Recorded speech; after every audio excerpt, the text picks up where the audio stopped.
while family's asleep, I thought it would be fun to do a live stream on the, you know, first day of the weekend before I have to go back to school. I don't know if that makes any sense. I have to go back to school in 2 days. Sunday would be the second day of the weekend. So this is like the first Saturday. This is like Saturday. So, it's Saturday. We're doing a live stream. Family's asleep. And I got a little bit of free time on my hands. And you may notice that the monitor is back in working order because my very cool friend, Mr. Romano, he is a wizard when it comes to fixing CRTs, which allows me to do things like play my Xbox One on a CRT VGA and, watch Columbo over here. Although he has not, fixed this TV's just always been in good working order because it was, just sitting in the basement at St. Anthony's Church, just not getting used. The basement was like nice and furnished, so the TV was in good shape. Hey, Akame. I am not Ukrainian. I'm Italian, but I decided to throw the flag up in solidarity for peace. I actually have a minor in Soviet history, so yeah. I mean, I've studied a lot about Russian history, and the situation is complex and tragic. And what's happening right now is ridiculous and completely counterproductive for any kind of Russian point of view. So I definitely want this situation to end immediately. Yeah, so no, World War III is not going to start. I hope not. This situation. Hey, Leo, how the hell are you, my friend? This situation, I think, has more to do with Russia just getting sick of Ukraine being up in the air in terms of whether it's going to be Eastern or Western dominated, and it's just trying to grab it. Because legitimately, they don't want Ukraine to join NATO. That's the only leg that they have to stand on. But their actions are having the exact opposite effect. Because the whole point of NATO is to protect countries from Russian invasion. So what they're doing is invading a country in the name of having it not join NATO, which is going to completely justify every other Eastern European country joining NATO, which before this situation was dubious, in my opinion. So it completely undercuts Russian security to invade Ukraine, and it makes any kind of credibility for any kind of moral high ground that the sympathy for the southeastern Russian republics in the Ukrainian Civil War. If Russia was mad, it's like, hey, they're getting bombed or something like that. It's like, okay, so now you do something like a million times worse to the whole country. It's like a horrible, horrible situation, and I just want it to end immediately. And so there's that. Um, and yeah, your 50 cents, please. Okay, well, I'll give you a buck 50 because 50 Cent has put on some lbs. So yeah, but yeah. So I don't know. Hopefully we just can. I don't know. I just want to get a peaceful settlement to the situation immediately. I got a lot of Ukrainian students too, and the underestimating of the Western Ukrainian and kind of middle to Western Ukraine, like they're not gonna serve any kind of Russian government. They'd rather die. So anyone who's studied any bit of Soviet history knows that. So, but peace and understanding, and get to the negotiating table immediately. And yeah, absolutely, and just prayers for everyone on all sides of Eastern Europe, and prayers for people who are needing like a new brain. Okay, like seriously, people need to stop being stupid. Particularly the heads of state in Russia who are acting completely insane. Um, but anyway, let's have some fun. And if anyone else wants to hear me ramble about, Soviet history or something like that, it's like Anne Frank all over again. I don't think so. I mean, honestly, I like, and this is just me talking. Like, I personally, as of right now, think that Nazi comparisons to anyone are not particularly helpful because I think what we need right now is negotiation. I think, in my opinion, which is just opinion, this is more like this is kind of like a combination of Russia invading Georgia, Russia invading Czechoslovakia, and there's also similarities to the American attack in Kosovo in 1999. This is kind of like a fusion of all those things.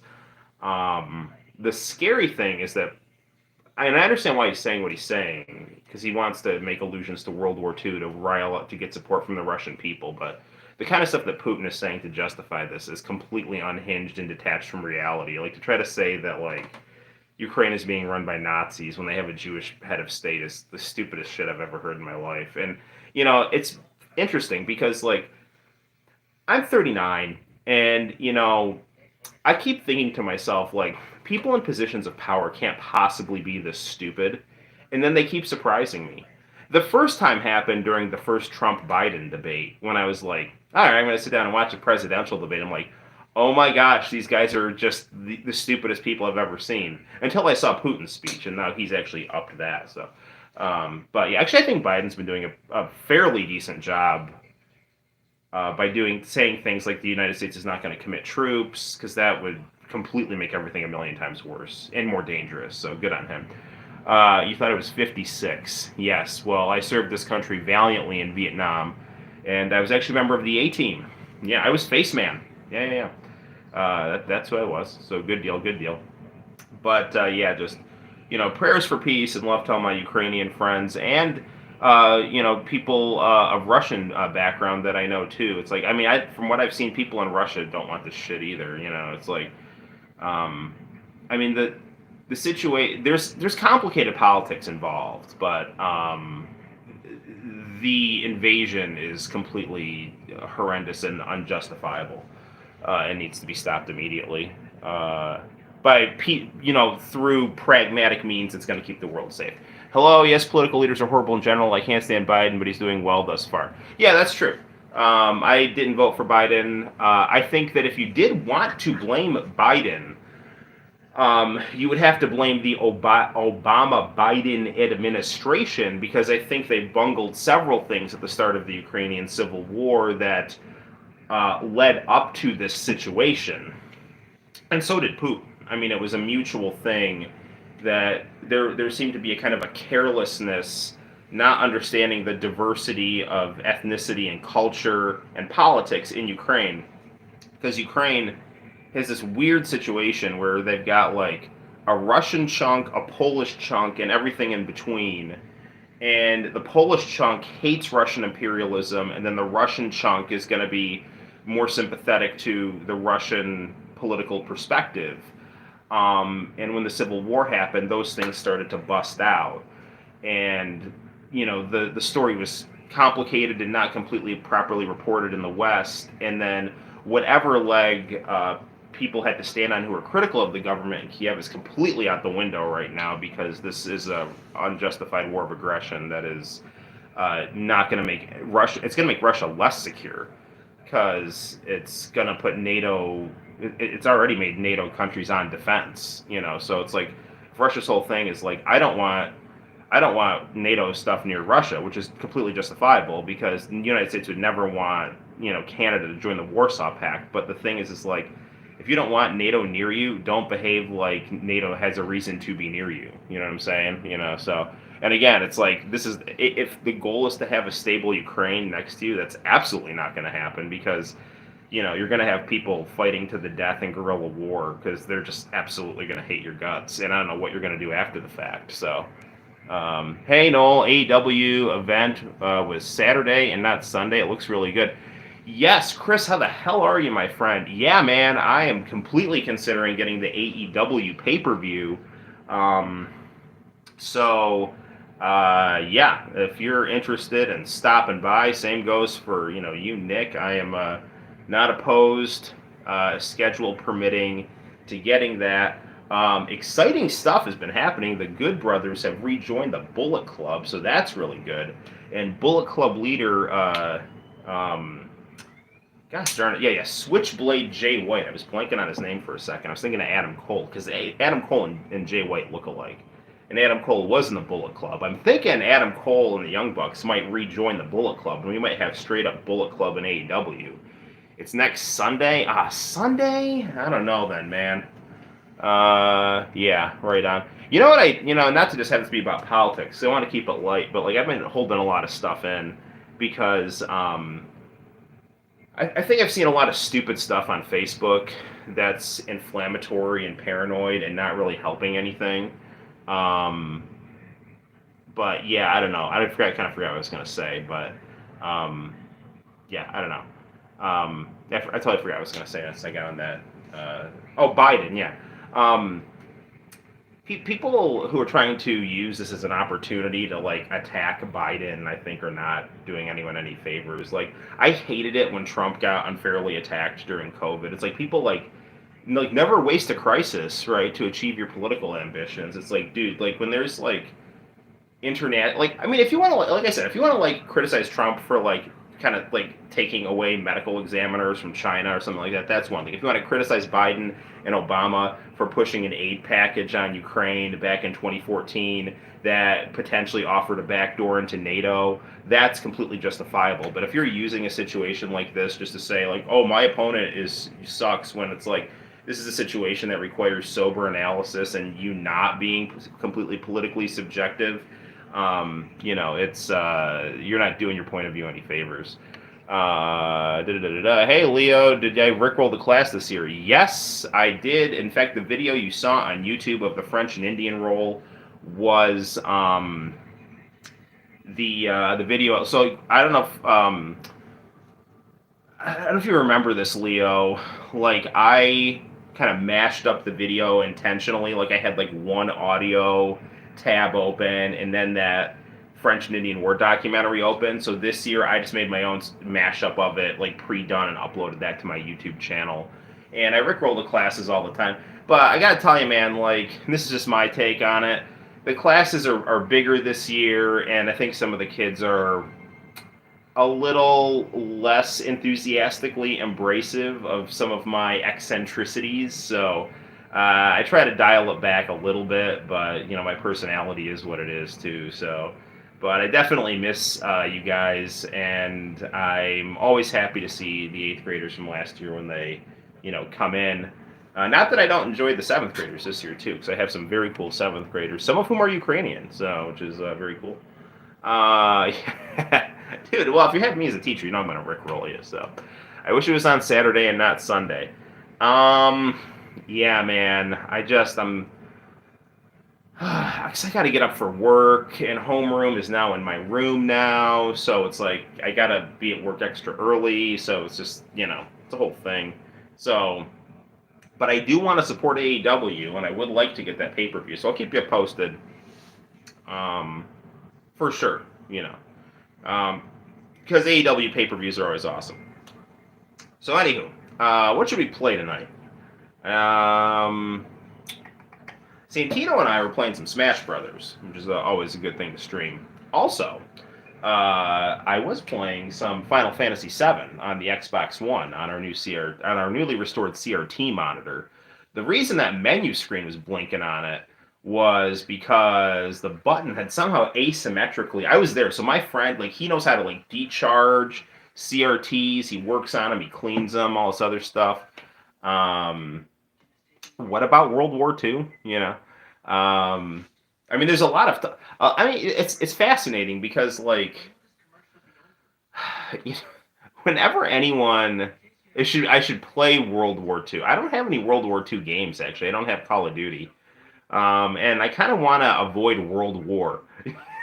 So, I think, like I said, I think World War talk is not helpful. I think it's potentially, God forbid, like you have now proximity of nuclear powers fighting, which is potentially very dangerous. But I think this has more to do with, I hope, Russia wanting to control its periphery through completely illegitimate means, as opposed to, some kind of like World War III or something like that. Because again, when people start, throwing terms around like, World War and Hitler, like it closes a door for negotiation, which is what's needed right now immediately.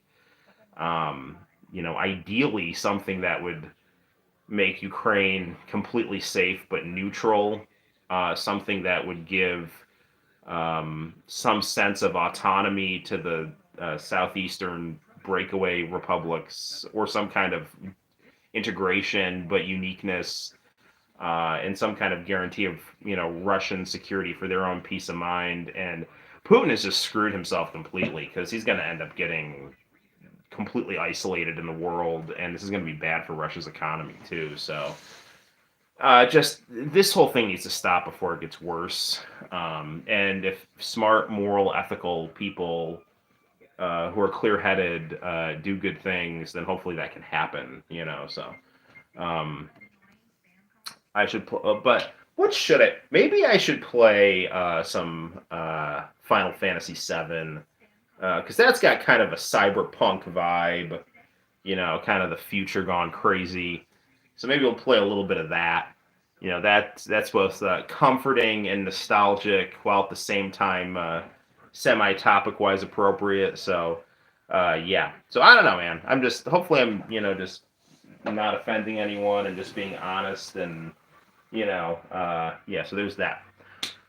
Cool. So yeah, so let's play a little bit of Final Fantasy VII. We're gonna play it on the Xbox One, which is a little weird, because Final Fantasy VII is such a PlayStation game. But yeah, there's that. Fun fact also, my Famicom, which ended up, so I was at my friend's house today. Actually, if Tony Romano, he stops by sometimes on the stream. It's his dad. Anyway, Mr. Romano, not only fixed up my monitor, he also found out my Famicom, it blew a fuse, and so he's gonna fix that up for me. He's actually ordering a fuse for me, so good stuff. So yeah, actually, a lot of people have their Ukrainian flags out, and I don't want to sensationalize anything or harp on anything that but it is nice. You got the Ukraine colored Goku right here, so there's that. So yeah, so these figures are really nice. You can get them at GameStop, which is like super cool. The other thing is, like, Super Saiyan 3 Kid Goku, his hair is so big that he kind of like falls off his stand, because it's so like back heavy. But because it's so thick, I can actually just like set him down like this, and he's usually fine. Wait, now that I say that, he's not. There you go. Yeah, there we go. Yes, good stuff. So why is he like tilting now? Maybe is this like record player like asymmetrical and I didn't realize it? I don't know. Either way, let's get some FF7 going here. I'm gonna. I have this too loud here. I'm gonna actually restart the game here. Actually, you know what? Before we play some FF7, which we will play, maybe we should play. Da da da da da da da. Mega Man 10. That's a weird one. Let's do a couple. Let's do like a round or two on KOF 2001.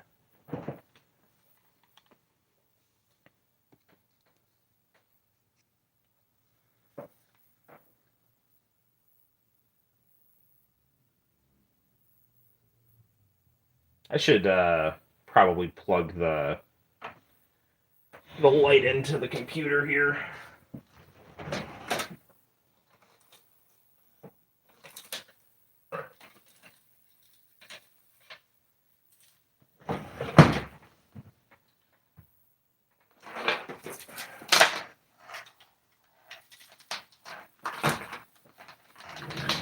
Hold on, guys.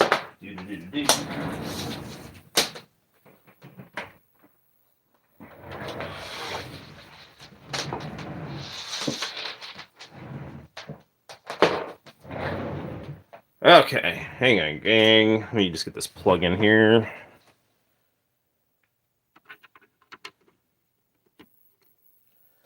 Alright. Power on. Nice. That looks pretty good. Maybe we can.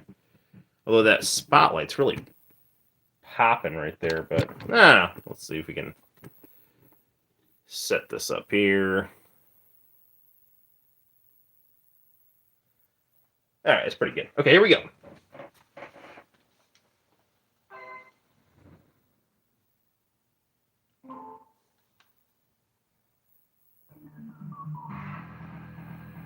I love the opening to this game.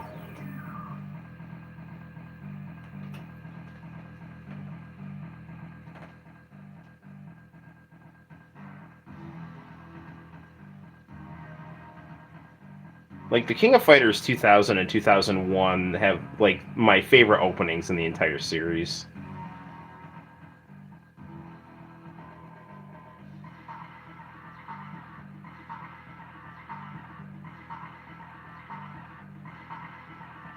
People criticize the art direction in this game, but actually, I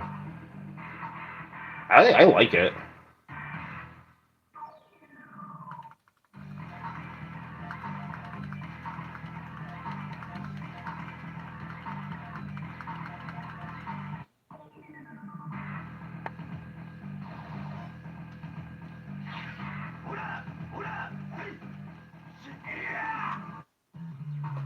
Alright. Let's go with our Art of Fighting friends here.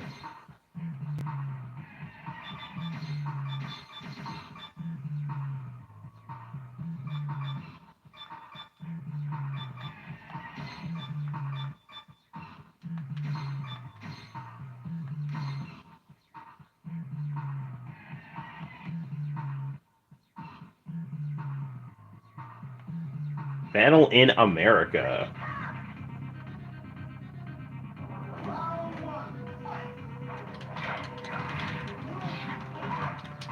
Nice soundtrack in this game too. The backgrounds are a little drab, but I mean, I don't know, man. I like how this game looks. And I like how it sounds too.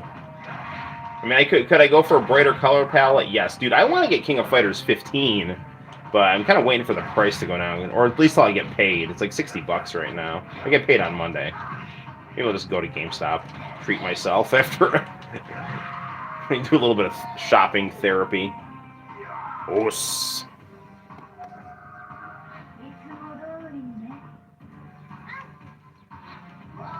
Hang on.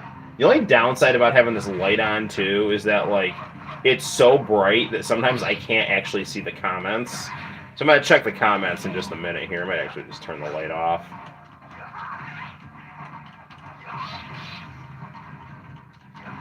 As soon as I beat Kula here.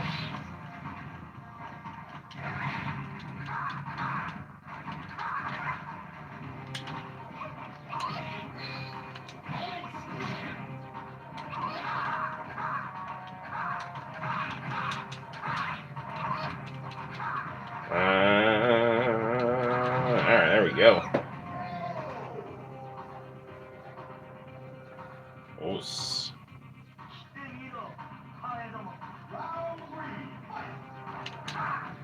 Alright, let's see what's going on in chat time here. Alright.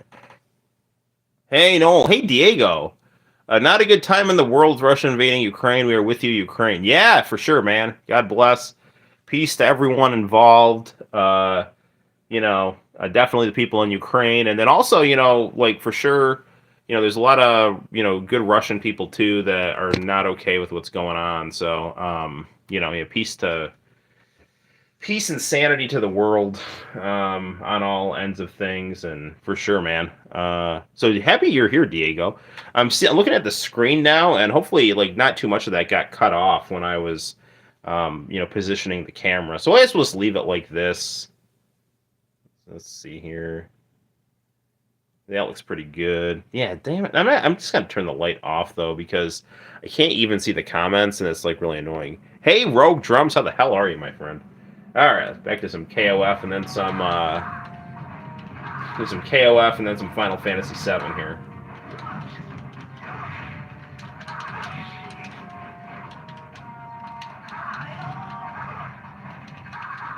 So could you guys, like, I mean, I couldn't quite see it on your end. Could you, like, see the fighting okay, or was, like, a bunch of the screen cut off comedically?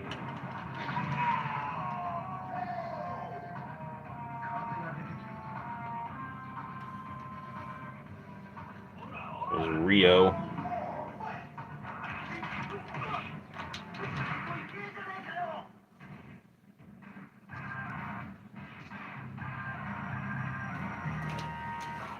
Try to scoot this thing over here a little bit.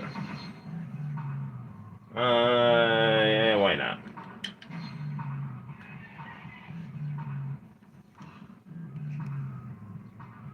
What do you think of my Japanese? I'm good. What do you think of the import I ordered? That's awesome, dude. And there's always, it's always awesome to play some DOA,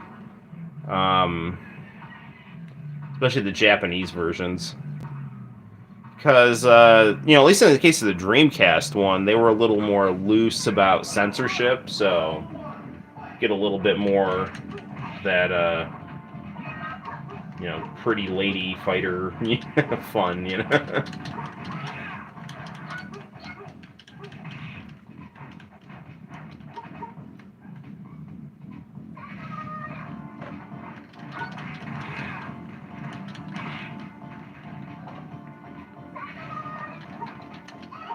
Come on, Rio.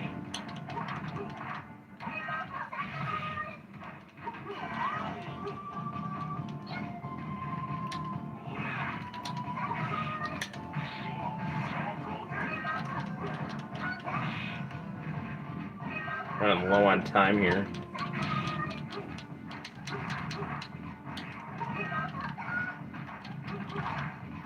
Oh, hey, hopefully International Channel 4 Life shows up tonight. Because Edo, the guy who interviewed me for his podcast, wants to interview International Channel 4 Life as well. Because he's a fan of International Channel 4 Life's content as well. Our friend on the channel who not only interviewed me, but stops by the live stream regularly and has very, very generously gifted me with some very cool stuff. So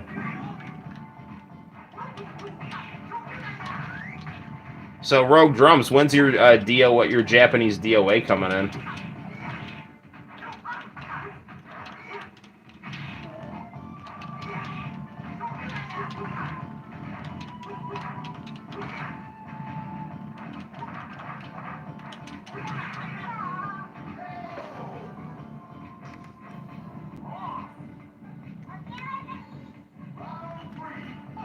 Arrow! Dead or Alive is a Japanese series, so I figured it'd be good to get the Japanese copies of the game on the Xbox. The artwork's different. I did not even see how different the artwork was. So that's interesting. But Arrow, happy you're here, my friend. It's also good to see you. And by the way, thanks for stopping by that random Tuesday night stream. Hopefully you enjoyed that. I know it was a little out of the ordinary. Do a stream on a Tuesday, but it's break, and I thought it would be fun, so... End of March. Interesting. Well, hopefully foreign affairs won't really affect things too badly when it comes to importing.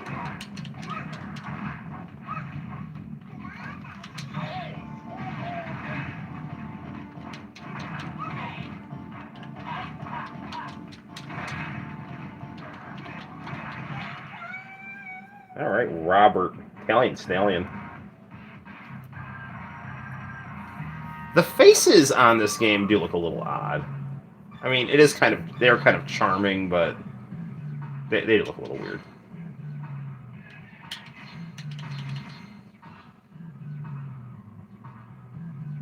I mean, you gotta respect the dynamism they're going for, though. Battle in Italy.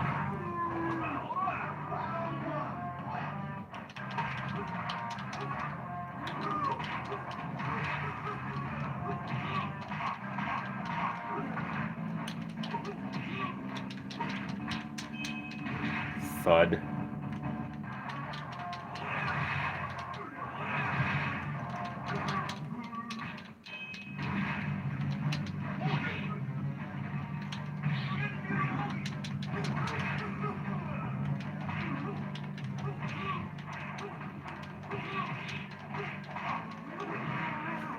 Alright. Japanese version is worth more than the American version. Enjoyed what I could. Well, it's good that you hung in there. Even a twilight sleep is I'll take that. Yeah,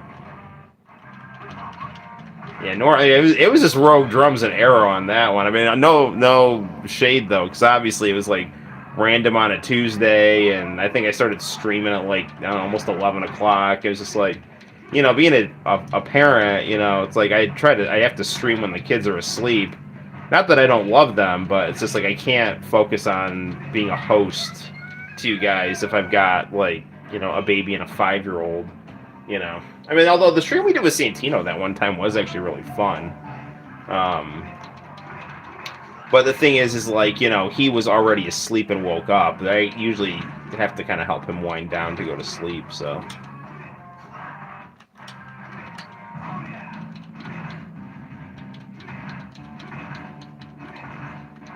Two more till we get to 1,200, and then I can review the not very good King of Fighters 12.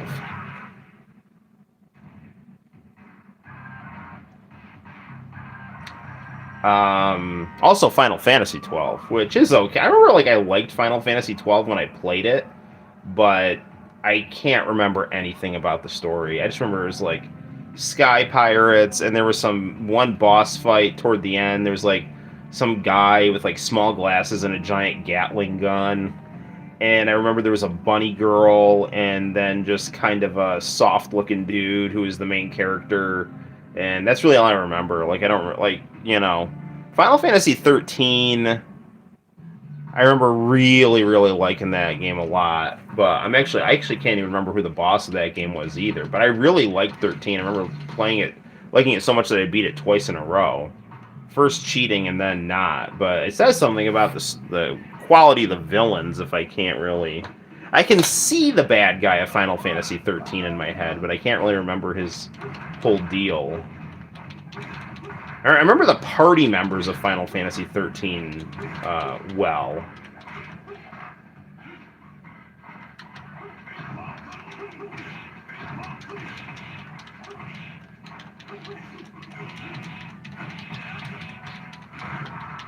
I'm actually looking for an old review that I did of Final Fantasy 13, and I can't find it.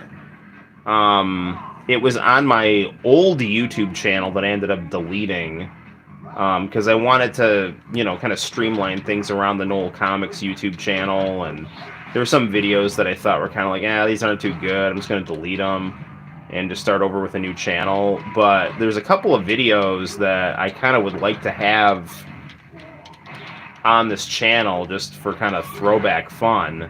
And one of them is I did a review of Final Fantasy 13, and I can't find it. And I looked all through my old laptop and stuff, so I wonder if it's just gone forever, which I hope not, but we can always like re-review Final Fantasy 13.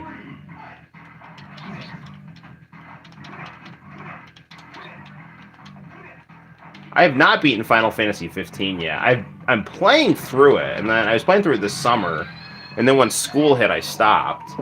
But that is a good game. I like that game from what I've played on it.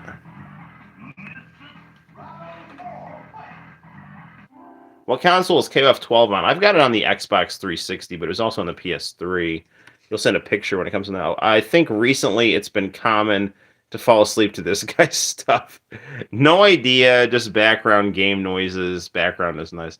Like I say, I only fall asleep to my favorite YouTubers. So people say they fall asleep to my stuff. I take that as a compliment, because it means that you are comfortable and happy with the content, and you find it relaxing and entertaining, and you can't find a better endorsement than that. So for example, I was having a hard time sleeping the other night. I was just, I'd fallen asleep on the couch and walked Santino up the stairs at like 2 in the morning or something like that. So I got in bed, and I popped my headphones in, and I turned on the Kenny Lauderdale Charge Man Ken video, and I just fell right to sleep. I like Charge Man Ken. I've watched, I think, almost the whole series, and I unironically enjoy it. It's batshit crazy at times, and it has this awkward synthesis of, inappropriate sadism coupled with childlike comedy. But I don't think Ken is a bad guy. He's just in a crazy world, so... That is a very weird picture of Yuri. Again, like I like that they're kind of like swinging for the fences with these pictures, but you know the execution is not really there like in like Street Fighter Alpha 3.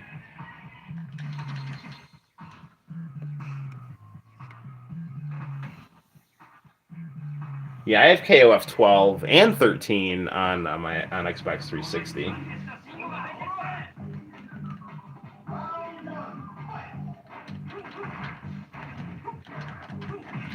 I know I was gonna like start off playing Final Fantasy 7, but then I was just like, oh, I'll start off with a fighter. Um, and here we are. But we will play some FF7 too.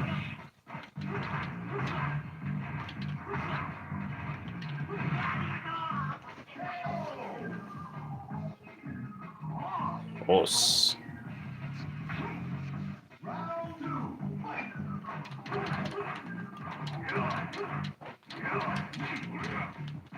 I have this monitor hooked up to some nice old 80s speakers. Really nice, rich sound. This is a 2007 Gateway monitor. And you can't really appreciate how nice it looks, but it looks nice.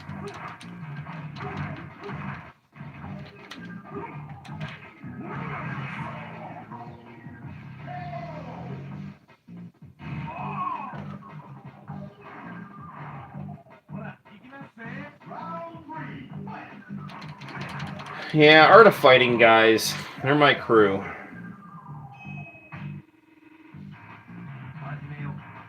Here comes Pornolef. Hey, what you mean, Benny Murray? I'm gonna go kill Jay Giles. Not the murderous sister-killing double right-handed guy. The actual, leader of the Jay Giles band. He owes me money. So, I'm kidding, of course. I'm just going to break his thumbs.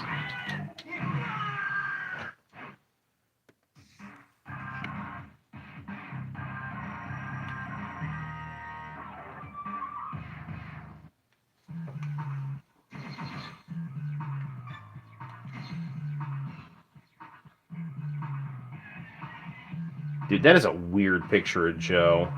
I think after this fight, we'll play some FF7. Let's fight, Terry!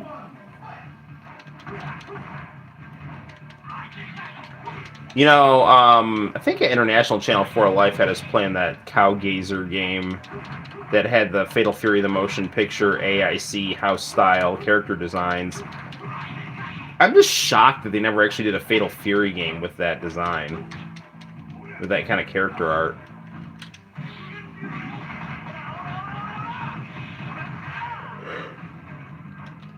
Fatal Fury the motion picture was really the first anime that I saw that really inspired me to want to draw anime, because the art style was so unique.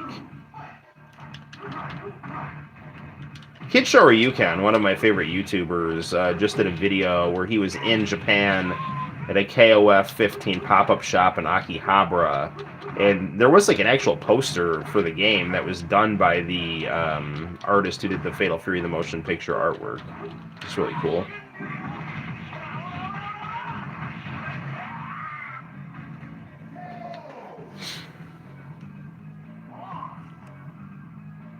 Yay, Sinister. Yeah, good eye, man.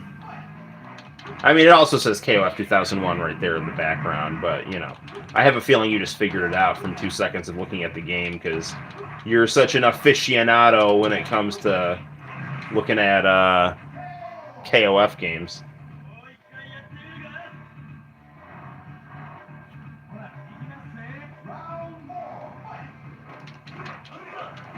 I said we're going to start off with Final Fantasy VII, and then I was going to, like, reset the game, and I was thinking, like, yeah, I'm going to play a fighting game first, and I just, KOF 01 caught my eye, and here we are. Because, for as controversial as the victory art is, the actual box art to the game looks, like, really cool. It's got, like, K-Dash, and I love K-Dash. He's really cool. So, I said that was going to be the last fight. We're at the boss now. What the hell? Let's just go beat the game.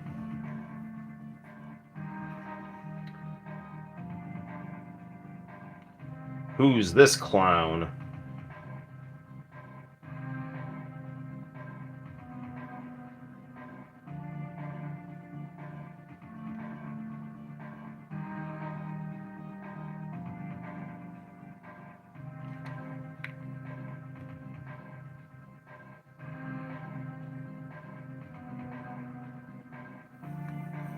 I don't even remember who this guy is.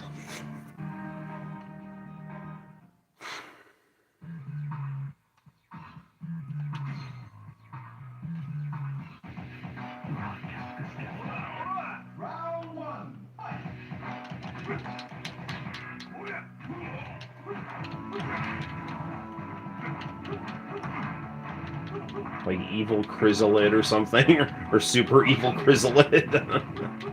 One of the K-Dash clone Tio guys or whatever. Ah, there's that SNK boss bullshit we're all accustomed to.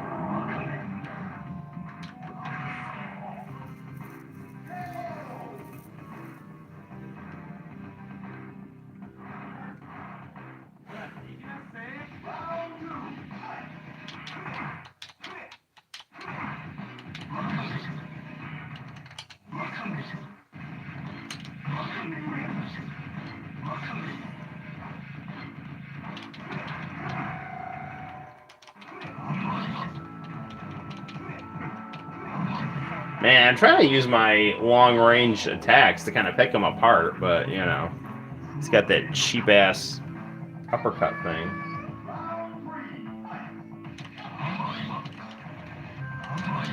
Ugh.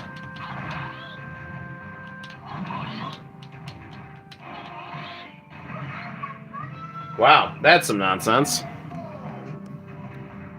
I'm watching Original Zero. Oh, it's Ignatz. Okay, okay.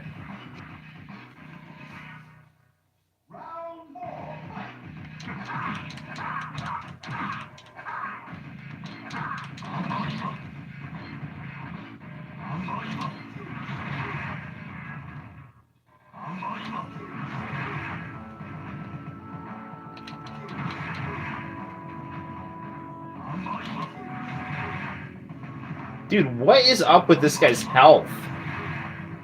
He's like taking like no damage.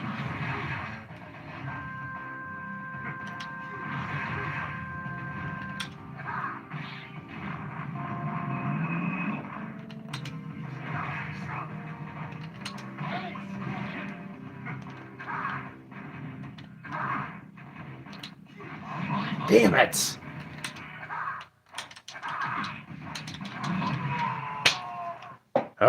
Whatever. Original Zero, then Ignatz, yeah. Clone Zero was KOF 2000 Big Bad. Yuri had a raging demon. What? Really?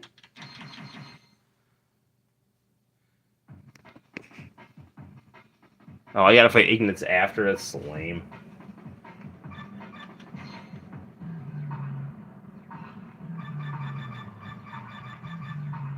I'm gonna go with the Fatal Fury, guys.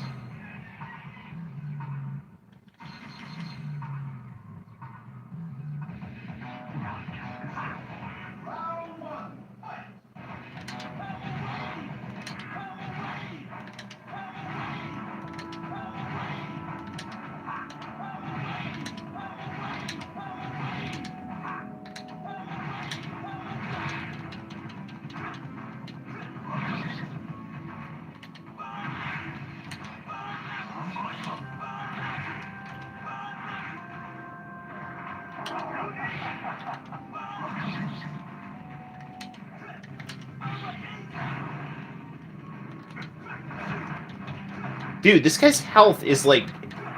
It doesn't go down. Like, I'm hitting him with stuff, and it's just like a sliver, and I'm hitting him with like special moves, too.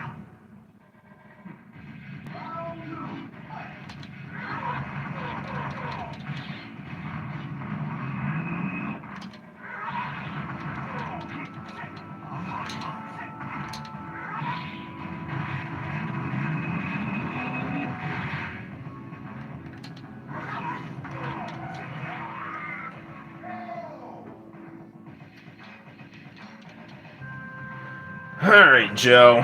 See what you got.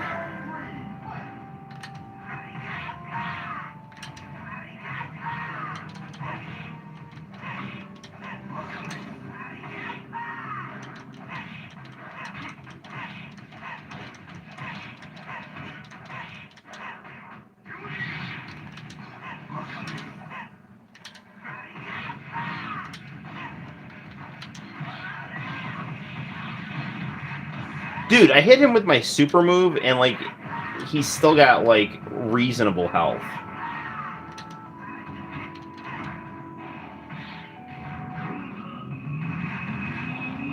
And I was, like, blocking that, and it went right through.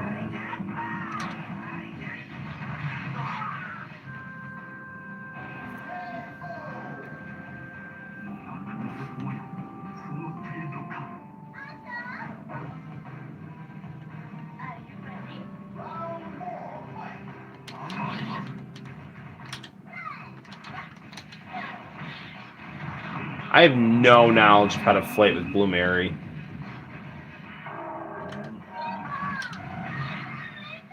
Ah, screw this. Let's play some Final Fantasy VII.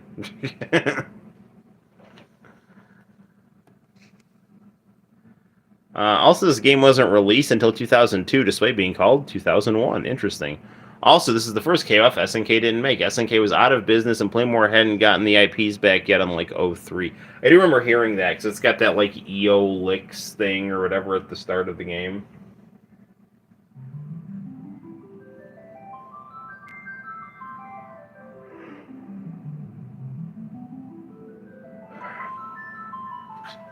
Go and beat some good old Final Fantasy VII.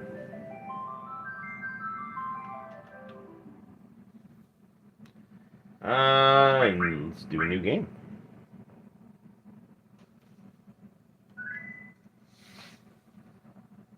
Yes, yes.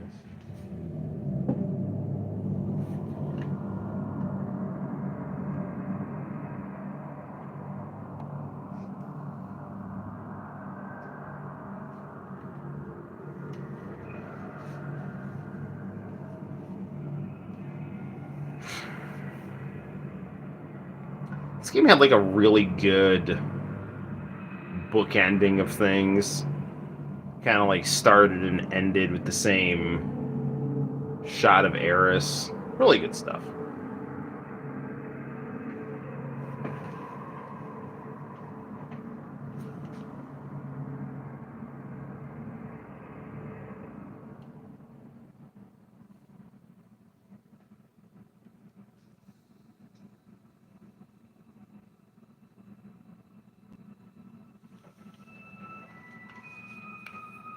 This game looks nice on this monitor and on the Xbox. Other good thing about playing these games with these HD remasters on a good VGA monitor, the backgrounds are not remastered, which is, like, weird because they're, like, pre-rendered, but then, like, the sprites, the polygon, the polygon sprites are remastered. So it's kind of like the opposite, where, like, when you played it on the original PlayStation, the character looked rougher than the background. But in this situation, the background looks rougher than the character. So, but if you play it on a monitor, it all kind of, like a VGA, CRT monitor, it all kind of blends together well. So, it's good stuff. Not that it looks horrible on a flat screen, but,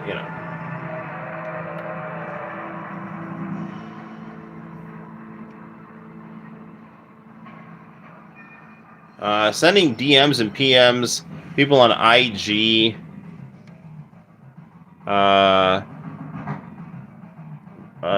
Sorry, I'm sending DMs and PMs to people on Instagram and Facebook, telling various people what they have done or said that I didn't appreciate tonight. I've received 0 responses. Well, I appreciate you, man. So, I realized, like, one of the reasons I was having a hard time seeing your guys' comments is because, like, I jacked up the light brightness so much that I couldn't actually see.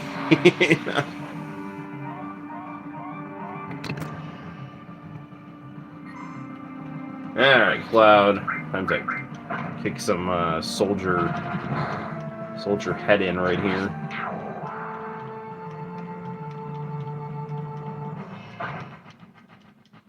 Ah, sweet, sweet turn-based action. The strategic game has begun.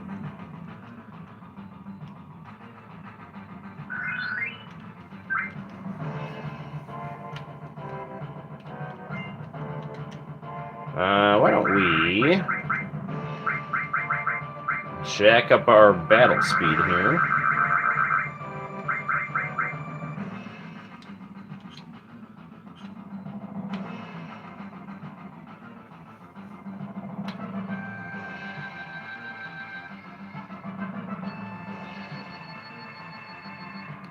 I gotta tell you, I was saying this in the live stream I did on Tuesday. I'm not really interested in getting any games for PS5 or Xbox One. No, that's not right. Xbox Series X or what? Xbox has got such a horribly named new console. Like, I don't even know what it's called. Yeah, because it's like they had the Xbox One Series S and X, but then they've got like their new one, which is not the Xbox One. It's whatever their new Xbox is, the one that looks like a mini fridge. And I don't even know what it's called. I think it's like just the Series S or X or whatever. Anyway, there's no games on either of those that I really want, except on PS5, they've got the Final Fantasy VII Remake with the Yuffie add-on stuff. But I don't really feel like it's worth buying if I've got Final Fantasy VII Remake on the PS4. Like, I'm not going to buy, like, a $500 game console for just, like, a little bit of extra content on a game that I already have. You know, so I'm just satisfied with my Switch and PS4 and Xbox One. So, like, the graphics aren't even that much better too. It's like everything, I don't know. So, plus the price point is so high. The console I'm going to get next is going to be the Evercade Versus, because that looks really cool. That's a new game console that actually has cartridges. And it's like physical cartridge media on a new game console, and those cartridges come like loaded up with both retro games and indie games, depending on which ones you buy. So it's like the dream of the Coleco Chameleon has been realized, and it's an actual game console, and not a Super Nintendo Junior awkwardly stuffed into the shell of an Atari Jaguar with duct tape and magic everywhere. By the way, if you guys haven't already, the TV's Highlander, Adrian Paul, is coming to Cortland on April 2nd, and I will be there with him. So check out the video on the channel of me drawing Adrian Paul as I get interviewed with owner of Heroes and Villains, my good friend Steve. There's Jesse.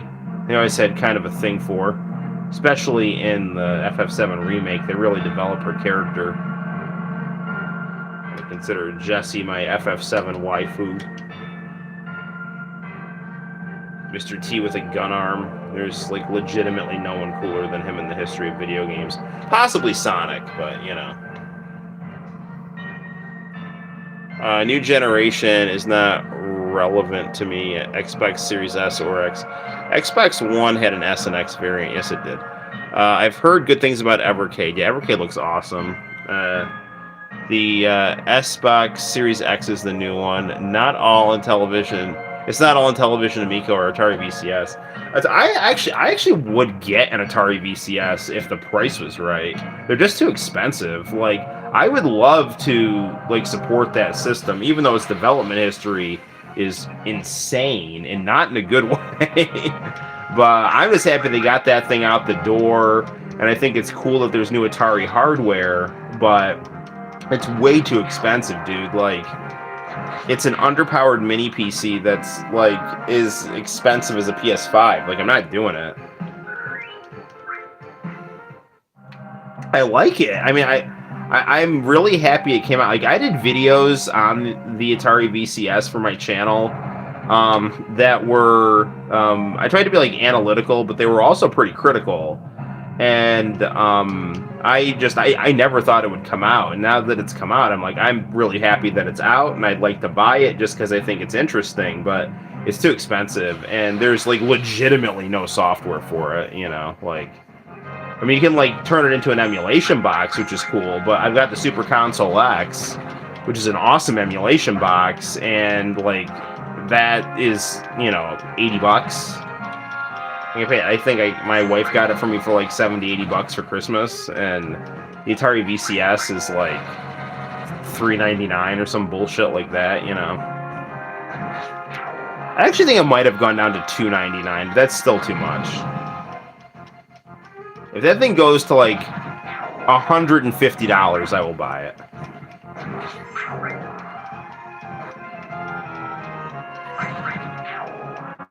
The Intellivision Amico, I don't even know if that's going to come out. It would be interesting if it did. I'd like it to, but Again, like, I'm not, you know, like, pat the NES punk or whatever, and just like shitting on every new retro console that comes out. But apparently they like the Evercade, you know, so that's good. I mean, truth be told, I think some of their skepticism comes from the fact that this stuff is just grossly overpriced. It's overpriced for a couple of reasons. It's overpriced because it's hard to enter the hardware market, and it's also overpriced because they're greedy, you know. So.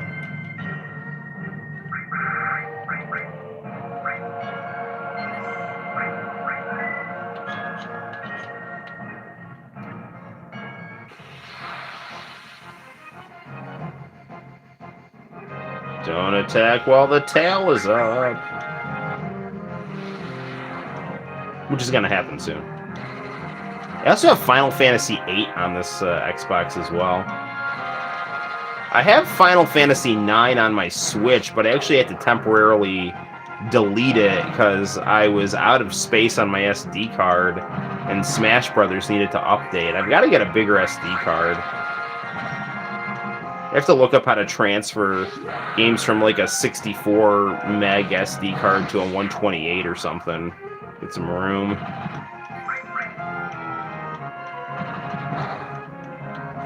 I love Final Fantasy VII's fight music. It's just great. Everything about this game is great. It's the best game ever made.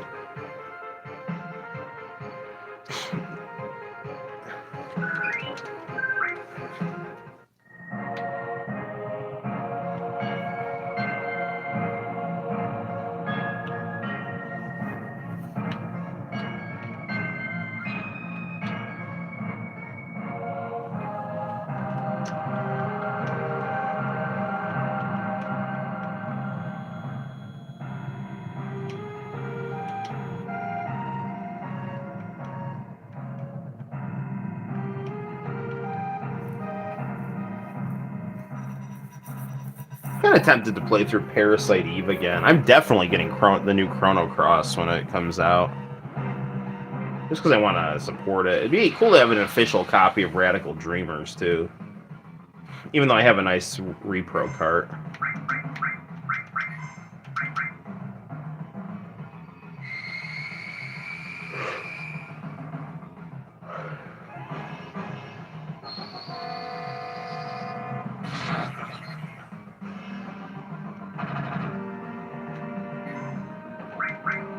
Oh man, I should have hit him with the lightning.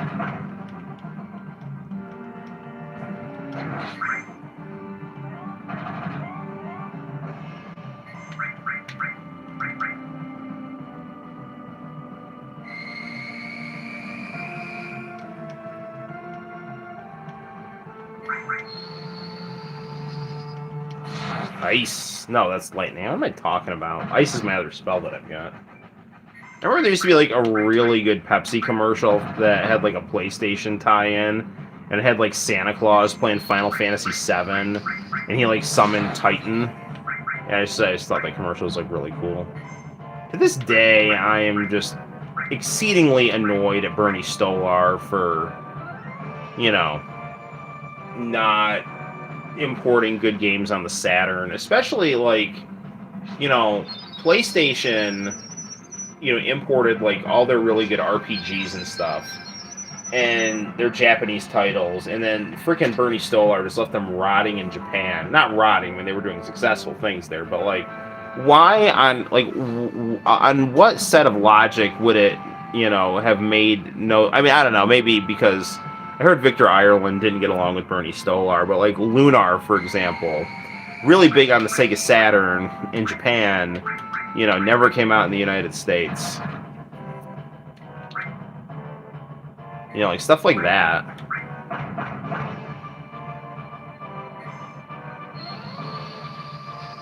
You know, X-Men versus Street Fighter.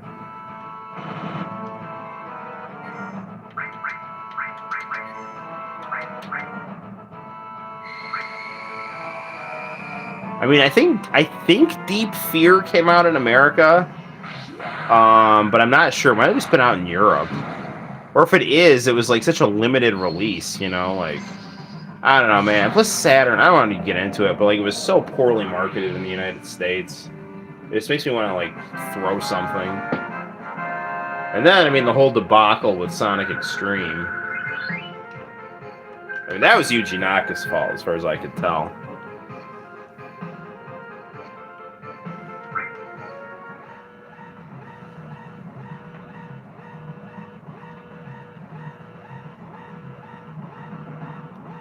Run, run.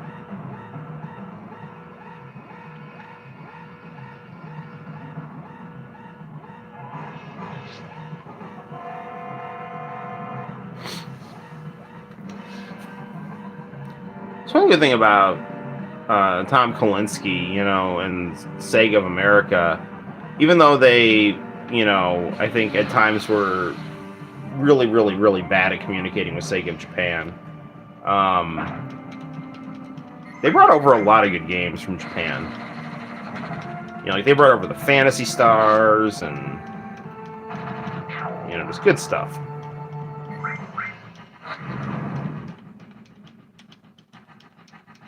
I really, really, really want to get that Tommy Lasorda Sega hat that he wears at the start of Tommy Lasorda Baseball.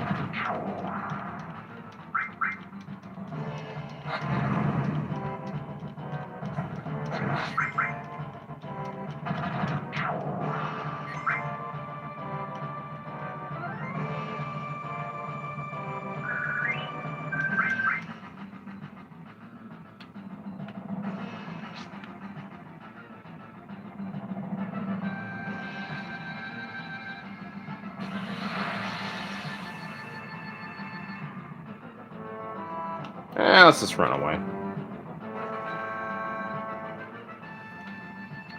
We gotta help Jessie get out of this thing that her leg is stuck in. The remaster of this game did a really nice job of, dude, come on. Giving that nice kind of lightened shadow polish on the polygons.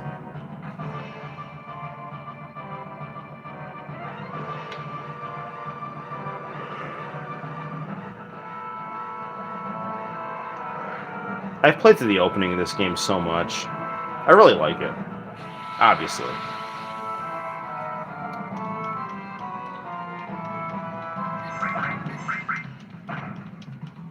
It's funny, if you watched my Lunar review, that was an old review that I did, that I found on the laptop from like 2011. There's a trick you can do. You can do like a disc swap and make it so that like it just starts straight up playing all the cutscenes from Xenogears. If you like put the making of disc in and then just throw Xenogears in there, it will just start playing all the cutscenes from Xenogears.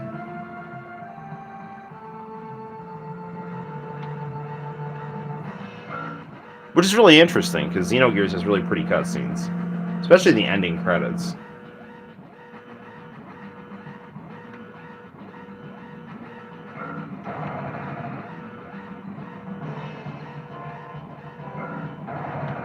And people said that like Xenogears is like anti-religious. It's got a lot of like overt Christian themes in it. Like, it's got that Nietzschean trope of like killing God, but like the quote-unquote God that you kill is not God. It's clearly stated that it's not God. And then actual God gives you a mech called the God Gear that you use to go like beat evil human hubris. So yeah, it's good stuff.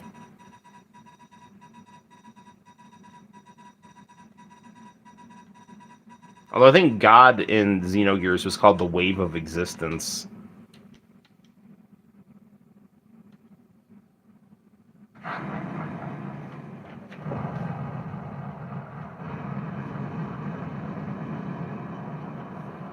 And if there's anything the 20th century has taught us, that false man-made gods built out of hubris will only lead to really, really bad problems. So don't do it. Let's see what's going on in chat land right here. Let me just get out of this scene so we don't have the relentless sound of fire burning here. Go, Cloud, go. Ah, Loveless. Bloody Valentine.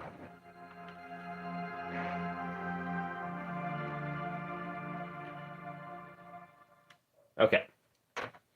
What's going on in Chatopia right here? Okay, they should have had an actual good Sonic game on the Saturn.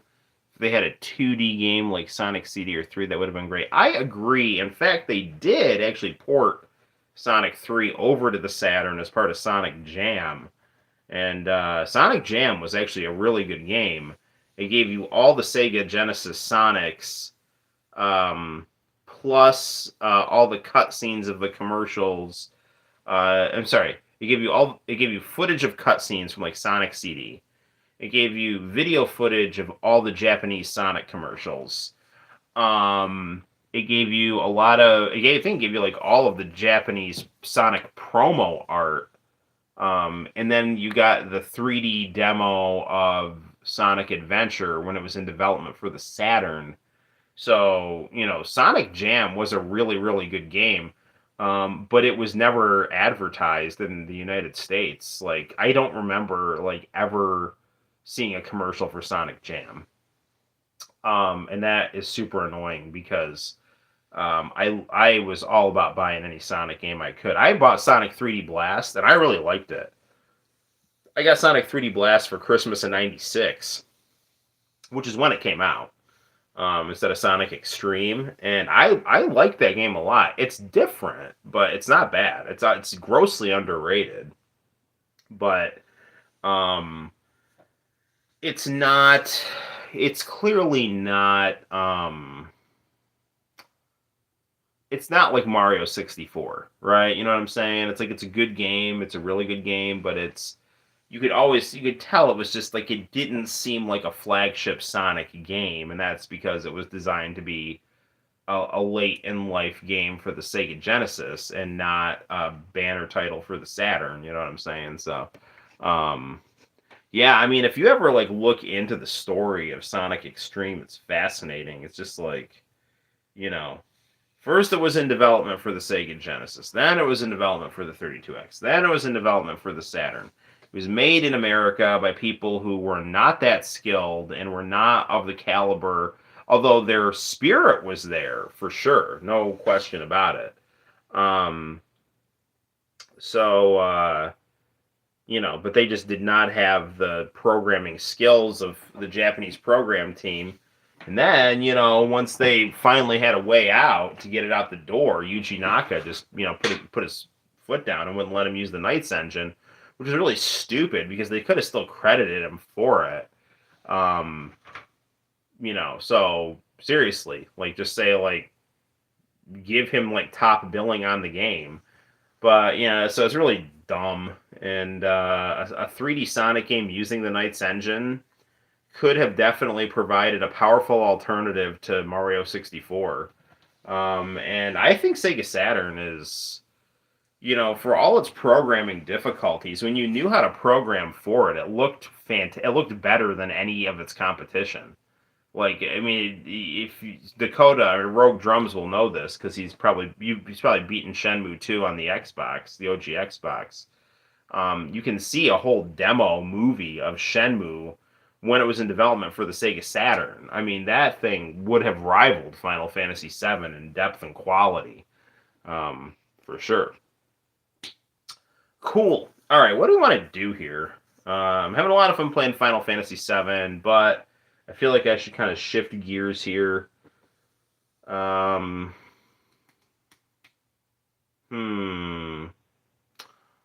We could play some Smash Brothers, or we could play some more Xbox. Could play something on the Retro, on the Super Console X. I don't know. I don't know if we have any suggestions out there in the gallery.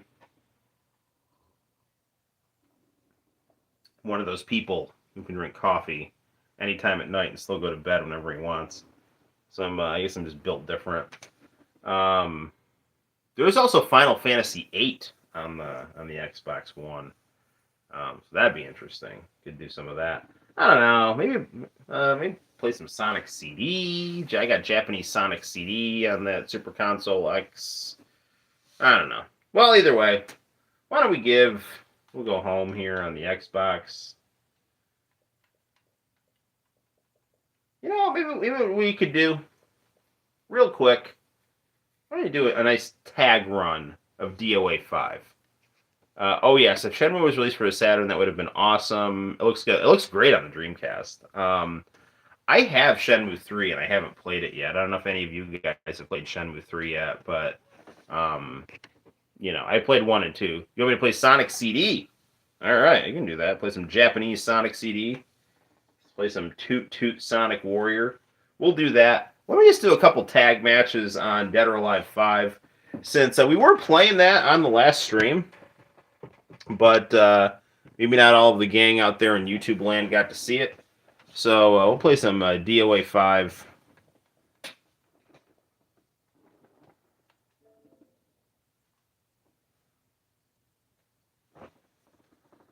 We still, for whatever reason, don't have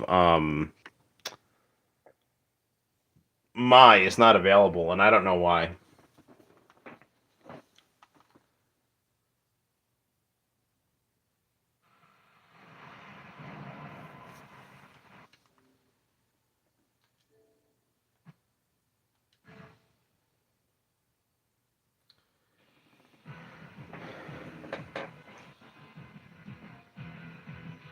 We should. This kind of actually makes me want to play Dead or Alive 6, but we'll play some Sonic CD too.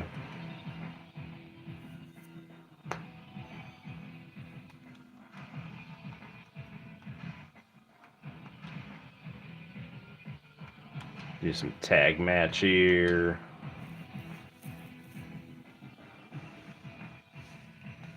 Let's do some Kasumi.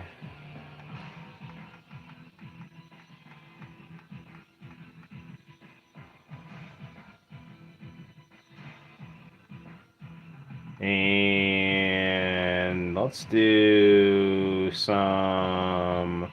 Let's do Sarah. I was like Sarah. She's cool.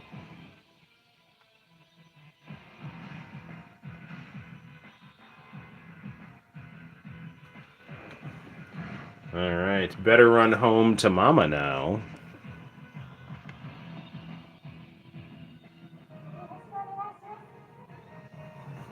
I did search the store. I can't find it.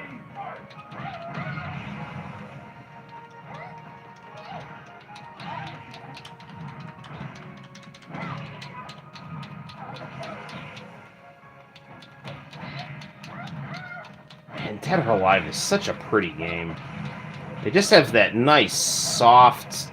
It's just soft and round, you know? I guess because of, all the jiggle physics and stuff, but still. It's a pretty game.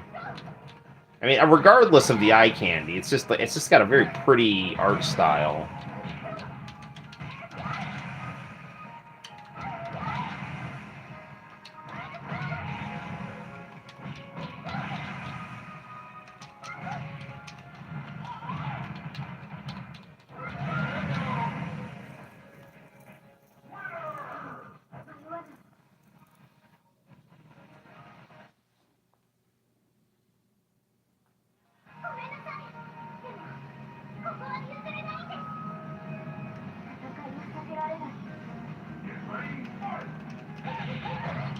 That was a good go-to move with Kasumi. To this day, I'm really mad that the Dead or Alive live-action movie did not cast Hulk and Brooke Hogan as Tina and Bass. That was a profound missed opportunity, and it needs to happen. They need to do a new Dead or Alive movie, like, now, and do that casting. Hulk Hogan as Bass, Brooke Hogan as Tina, and... I don't know, just get some pretty buxom Japanese girl for Kasumi. Get Amuro Nami for Kasumi. Seriously. Like, what is Amuro Nami doing? She should be playing Kasumi in a Dead or Alive movie. That's what she should be doing. And Jean-Claude Van Damme is Leon.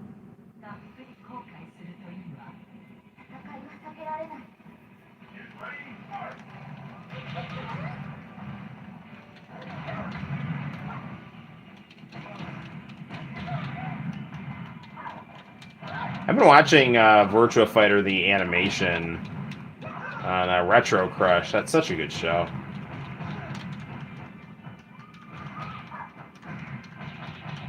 Street Fighter 2V and Virtua Fighter the animation. Really surprised they didn't do more video game crossovers with those series. I know there was the Game Gear game for Virtua Fighter, but for Street Fighter 2V, getting like a fighting game with graphics like that. I mean, I understand that Street Fighter Alpha, but I mean, come on, like getting a console release like of Street Fighter 2V, that would have been great.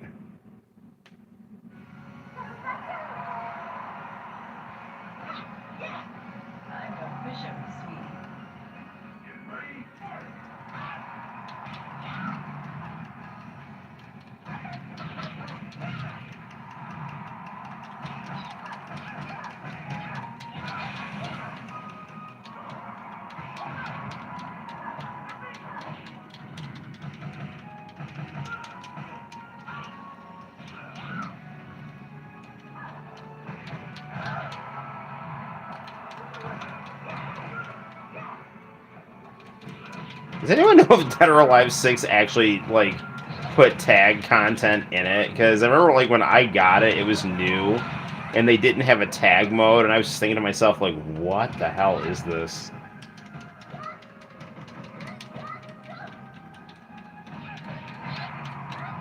Meanwhile, what is up with Street Fighter 6's logo?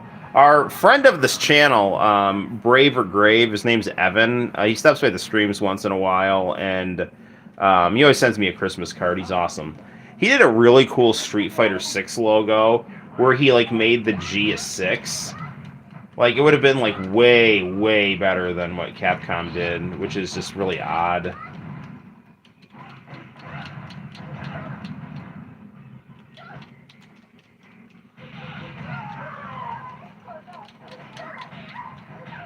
Neo Tengu.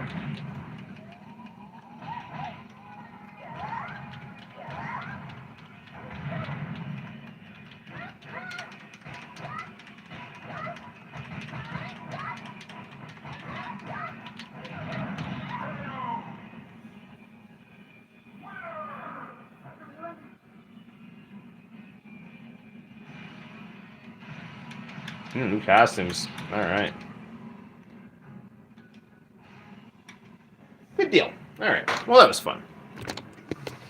Okay. Play some Sonic CD.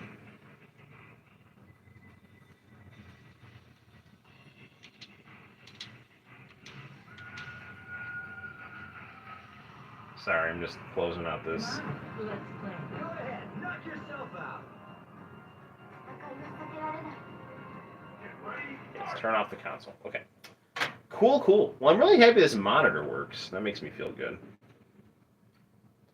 All right. Time to play some Sonic CD on our Super Console X, which is a good time will be had by all. Amuro Nami is Kasumi. I know, right? Yeah, for sure. In fact, I mean, I'm sure I've streamed. I'm sure I've shown you guys this, but I have the Amuro Nami game that served as the technical demo for Shenmue on the Saturn. Hold on a second. Go get that for you guys. I'll show you the box art. Oof. Dun, dun, dun, dun, dun.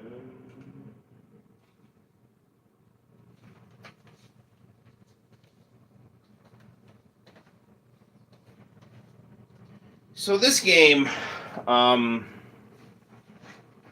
it always gets the channel in trouble if you ever play music on it.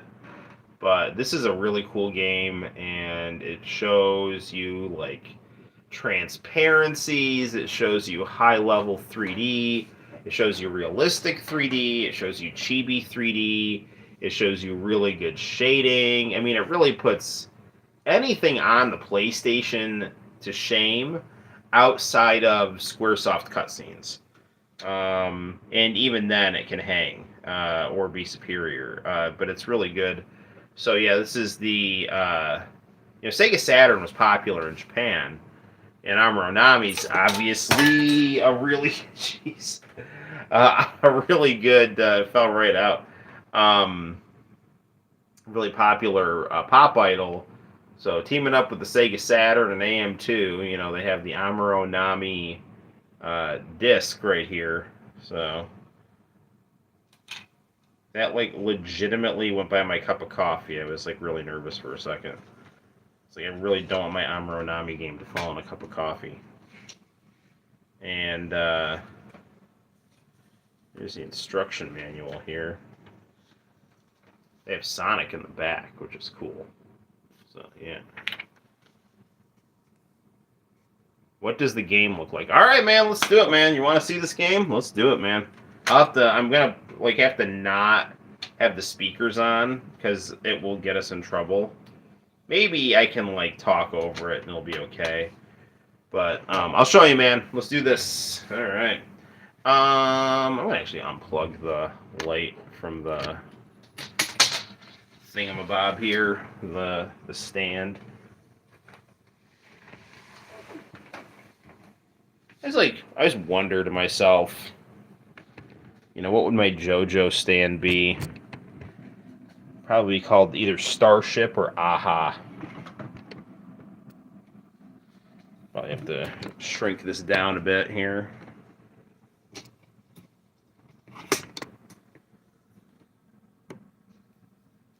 Turn the volume way down. Yeah. Well, because it's all Amuro Nami songs that were popular in 98. Like, you are my sunshine, I am your sunshine. It's not a music, it is and it isn't. So what it is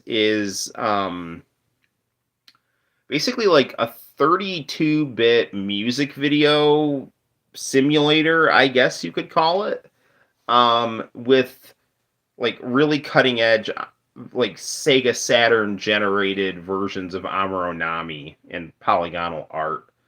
And then there's like mini games. So that's what it is. So let's check this out. Let's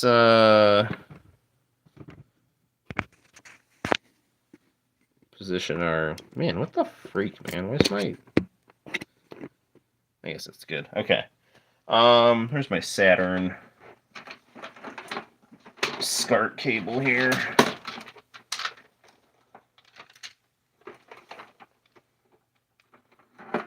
Saturn SCART cable.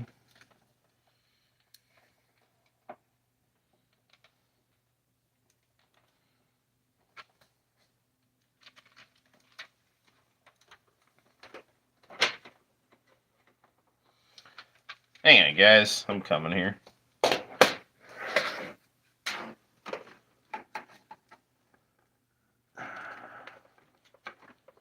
This is going to the PlayStation. That's the PS2 SCART. So this is the Saturn SCART. And turn you on. And we'll get our controller. And we'll put our game in.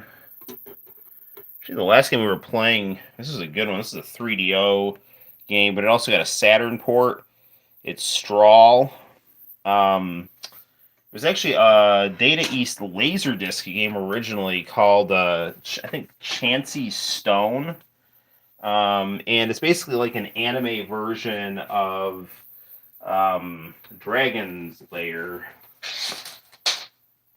It's got really, really good artwork on it. I love that game. The Saturn version is harder than the 3DO version, but they're both good.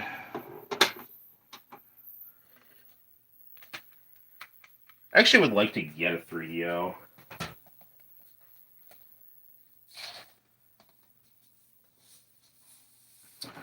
Okay.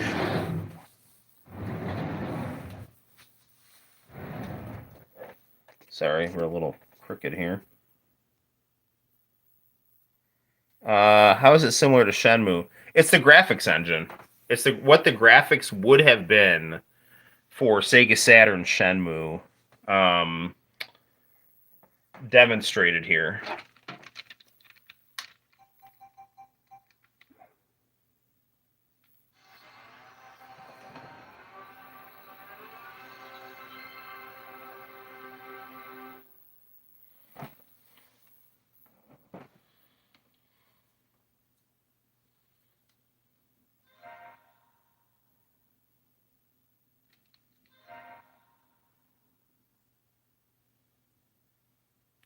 So yeah, this is it, man. You can like pick a song, like "You're My Sunshine," "Chase the Chance." You can mess with their costumes.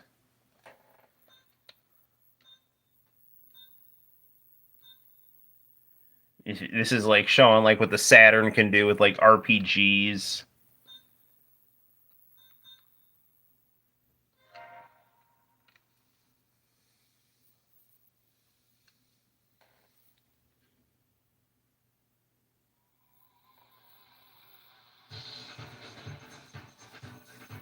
And then like, you can see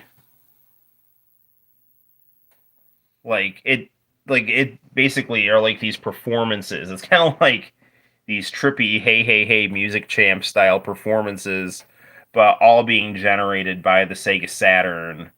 So, they were able to do this like really nice polygonal artwork here and show the power of the Saturn. Um, you know. So it's like by the time they really figured out how to program for the Saturn, um, I don't know, it's like they came out with the Dreamcast and it was like they already had the Saturn out. I mean, I don't know, man. I'm like Sega was always just so quick to put out hardware. Um, and the thing is, the Saturn was selling well in Japan. So like, I don't know. I think if they really started advertising it better in the United States, but and putting out some good games, lower the price. I think they really could have maybe done better things, but of course, Sega America, it's like they got their head saying like, "Oh, well, Saturn isn't our future." It's like, well, you just screwed the freaking company. So yeah, so this is Amuro Nami. Probably turn it way down. Yeah, I did. So, um, and there's also mini games here too.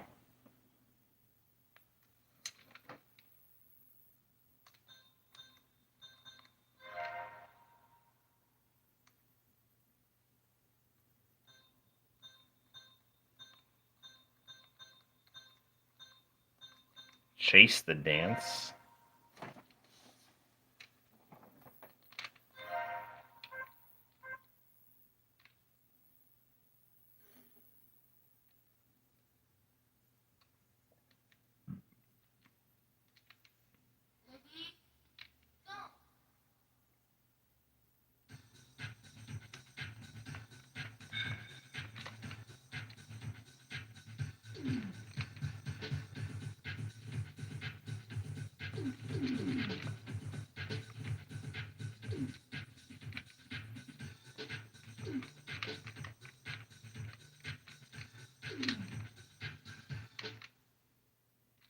I don't know how good that was.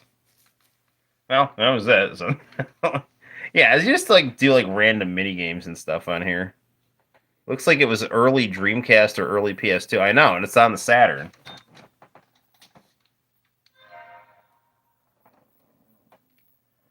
So I think this is like a matching game.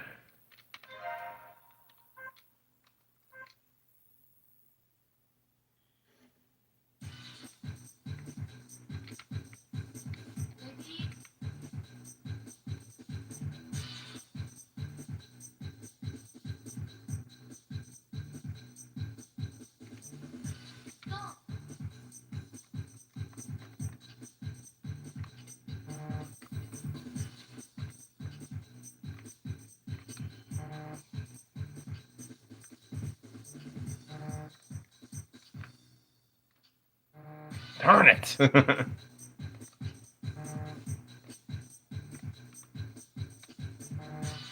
What is the freaking difference here?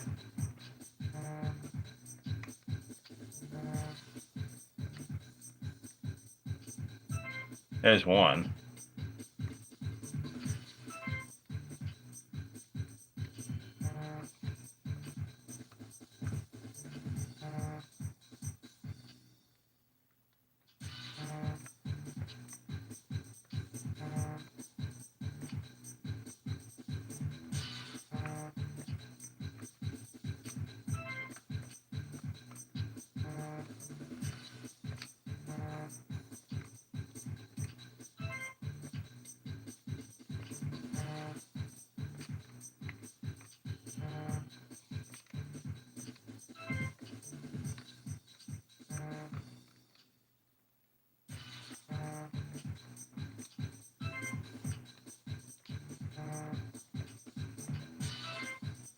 And that would mean, there we go.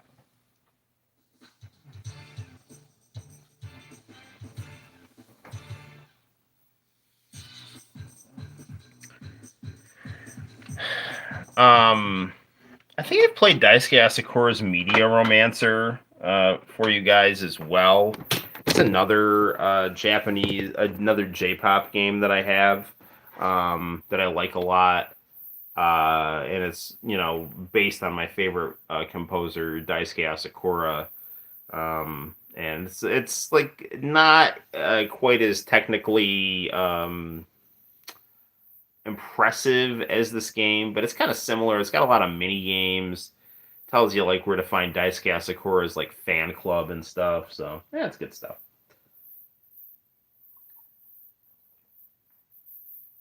Okay, why don't we move my coffee into the kitchen for a second here. 116. So, man, I don't know, dude. Is my freaking this my whatchamacallit? Whoa. My tripod or whatever, the holder is loose on it, so it's kind of flopping around. All right. Let's play some Sonic CD Japanese version on the Sega CD emulator, which will be played on my Super Console X, which I have hooked up to my Commodore 64 1084S. Right here.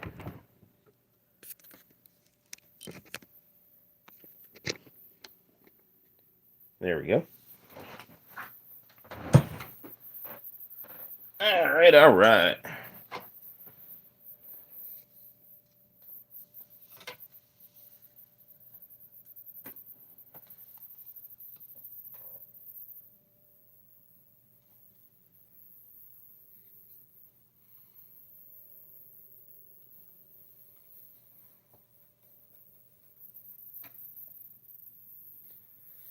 So this is going from HDMI to S-Video to Lumichroma, because this monitor is got proprietary RGB, but it's not really RGB that can sync up with common consoles, so sadly.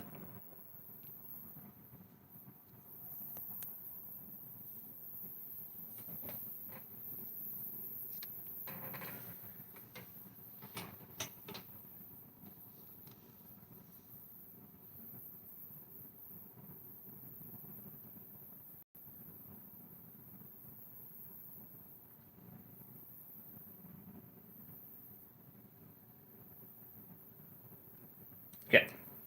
Just look, I think I downloaded some like Fantasy Star games on there or something, like some just random obscure ones. So this has got the really cool Mega CD boot music too.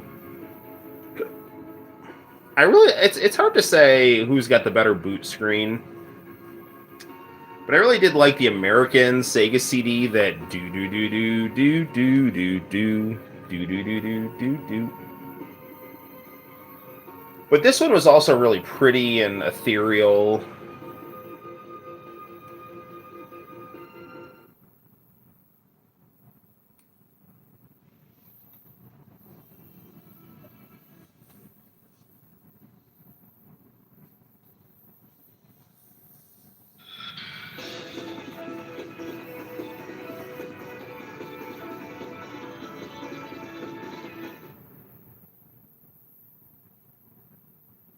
This is cool because wait,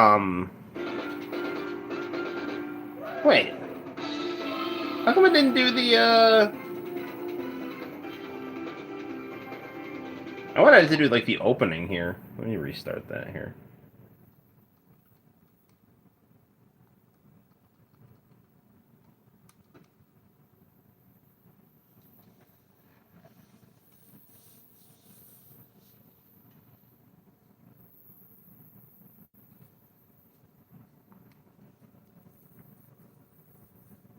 I kind of want to play Doom on the 32X just because of Absolutely Rose Street. It was a phenomenal infomercial for the Sega 32X.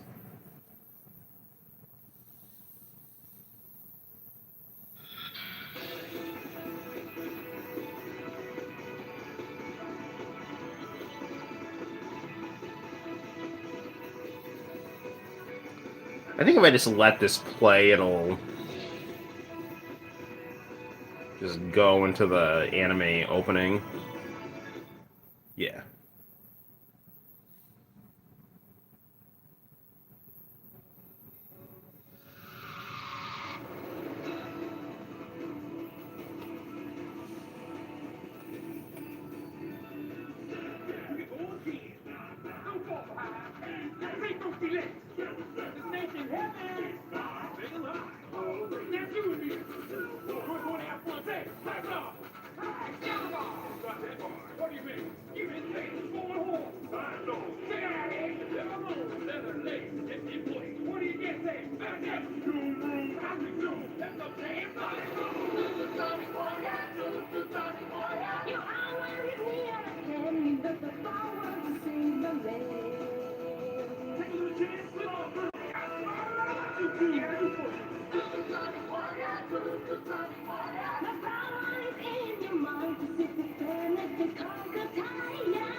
This is absolutely one of my favorite game openings and piece of in-game animation.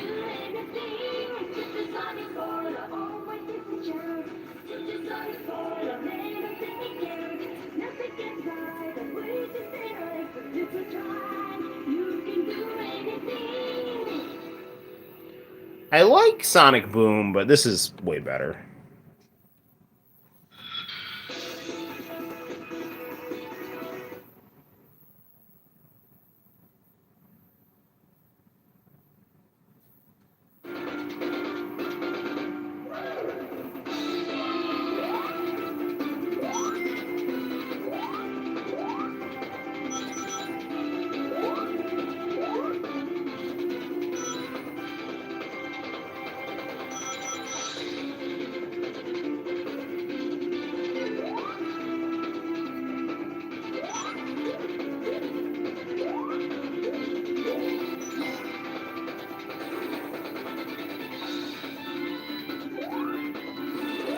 Yeah, I think it would be pretty cool for them to do another 2D Sonic game, but have it correspond to the new Sonic 2 movie. I mean, I know they're doing the whole like Sonic open world thing or whatever, but Sonic and 2D are a winning combination, so.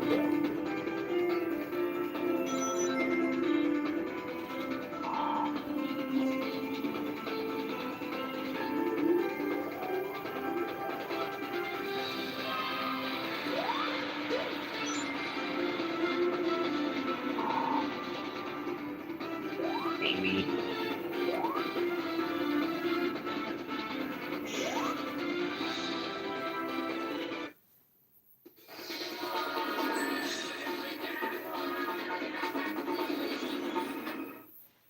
This game has such a ridiculous soundtrack, too.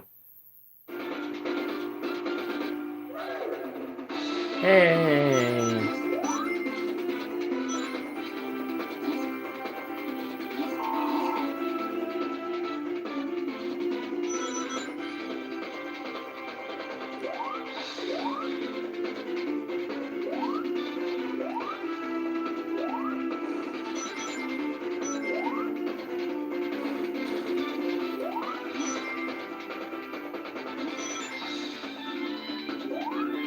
Pretty sure I downloaded the ROM hack of Sonic 2 that made it look like the Sonic Saturday morning cartoon. Which I love Sonic, but I actually really did not like that cartoon. I tried to like that cartoon. I've tried to like that cartoon till this day, but it's just really dumb. Like, it's all over the place with its like it's unnecessarily dark and weird, and like Eggman's not likable or funny at all. Like, it's just, yeah, it's weird. I mean, people say that like Sonic Forces was all over the place thematically. I don't agree with that. I think Sonic Forces kept it light, even though it had some pretty heavy narrative. But like, yeah, man, like that Sonic Saturday morning cartoon was like weird. It was like creepy Robotnik and like genocide and stuff, you know, like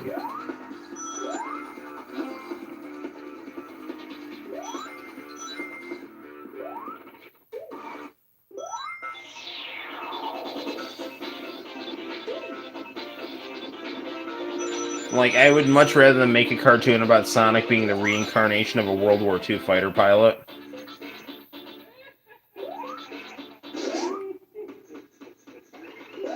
Work that sucker to death. Come on now, work that sucker to death.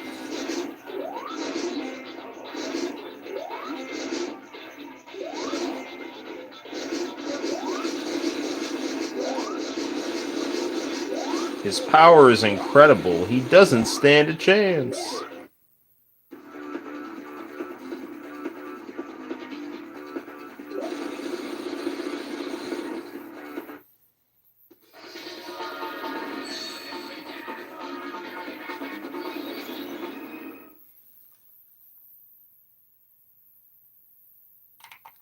I don't wanna. I'm gonna play some Doom.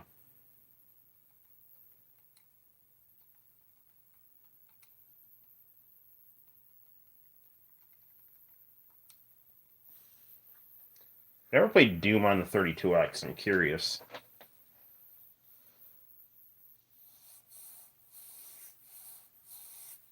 The other thing that I like to do to relax is to play Absolutely Rose Street.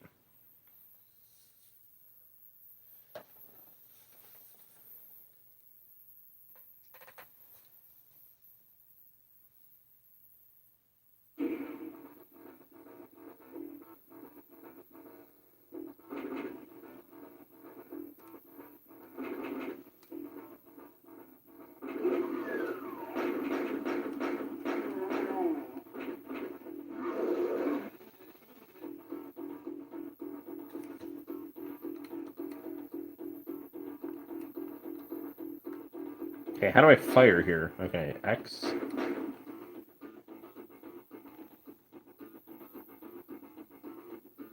Alright, guys. Doom is coming to video games.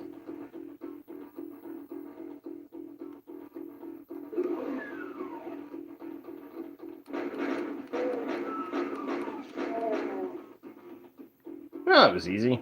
So far, so good.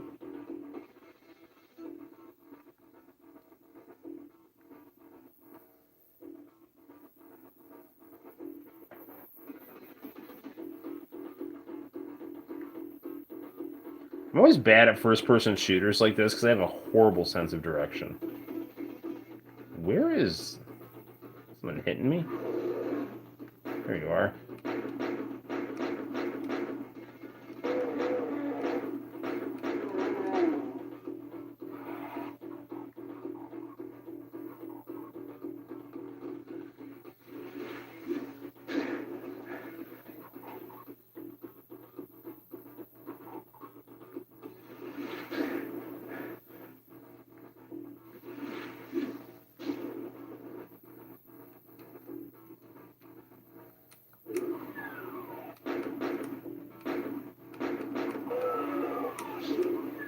Dude, what the freak? Come on, man.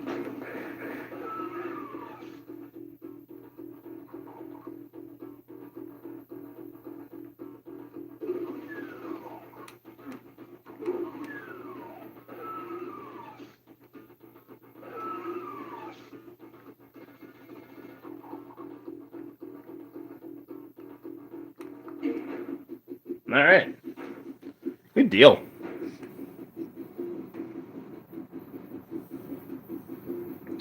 Well, I got that out of my system. Level 2, what the hell?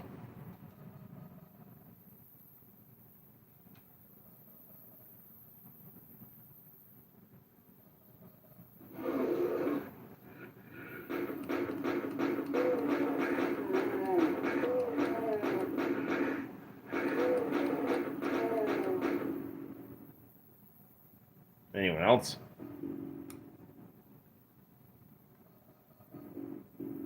Ooh, armor.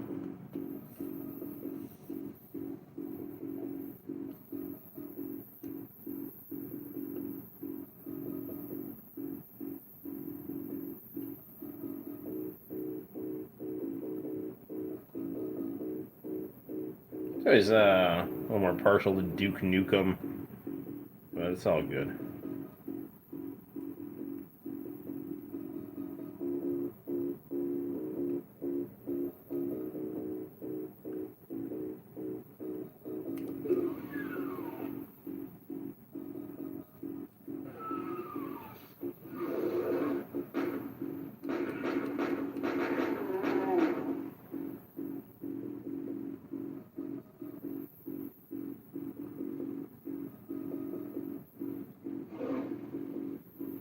Where is it? Oh, there it is.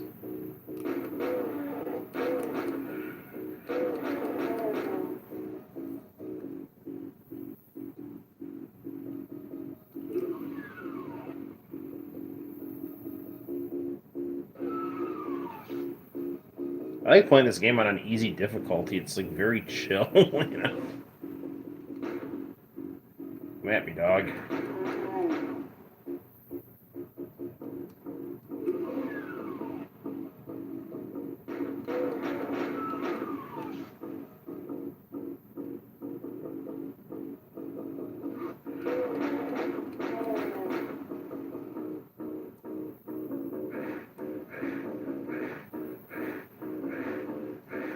Oh, that's me? I gotta get out of here.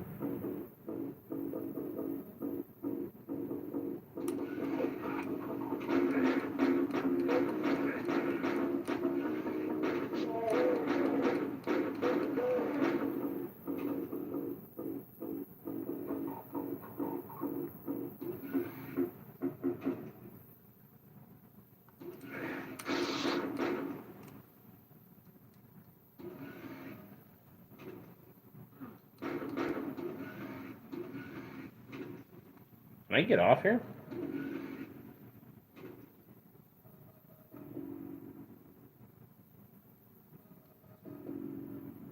Oh, there it is. Right?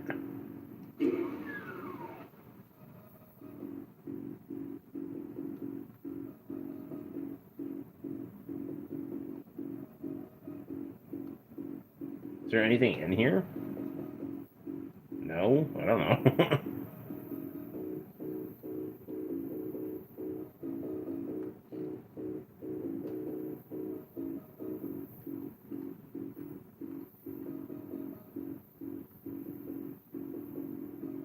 Can't tell if I'm going anywhere or not.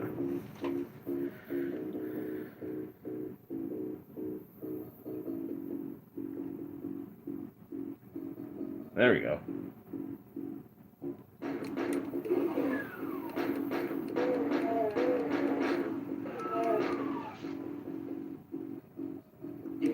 There we go. All right.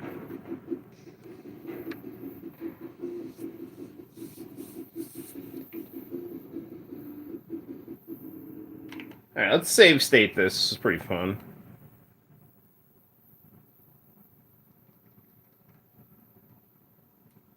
Wait, no.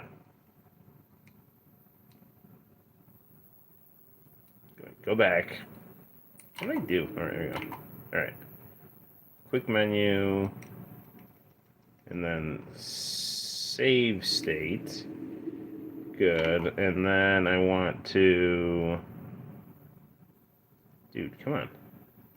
Close content. There we go. And quit RetroArch for this game.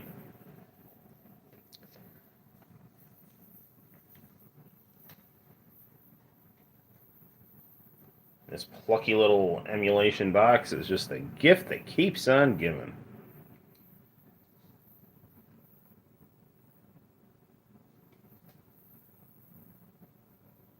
Hmm.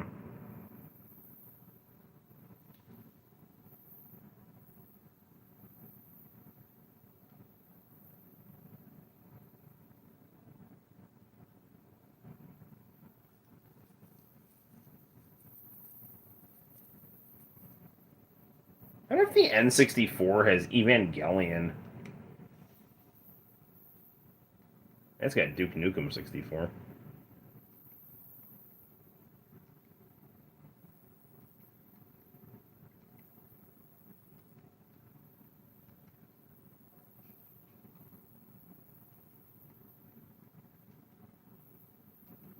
I've never checked out the N64 emulator on this. I wonder how it plays.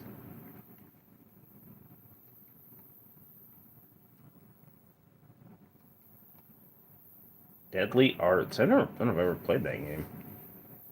Doom 64. I just love Mace the Dark Ages. I used to like playing that game.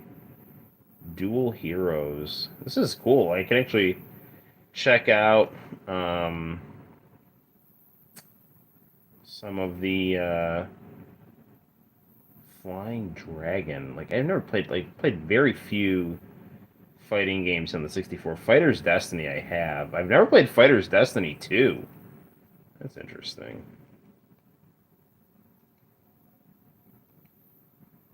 Yeah, Hexen. I always thought that game was not good. I see something with Jenny McCarthy. No, Jeremy McGrath. It's like I totally would play an N64 Jenny McCarthy. Luigi's Mansion 64. What is this? Oops, sorry.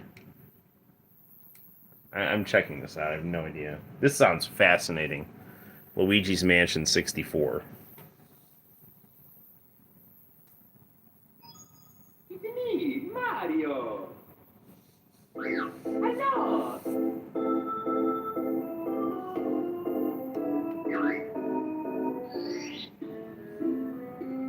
Okie dokie. Dear Mario, please come to the castle. I have baked a cake for you. Yours truly, Princess Toadstool. Peach.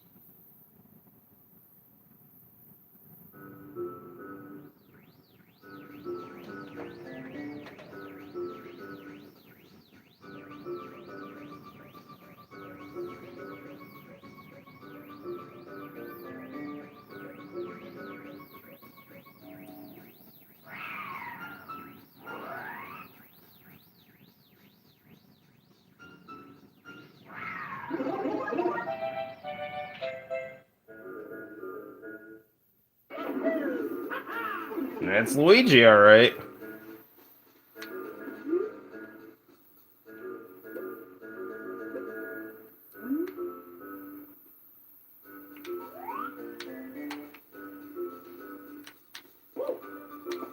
Okay, well, how do I move around in this? I bet I have to like program the analog or something. I'll have to let's worry about that later. Play something else.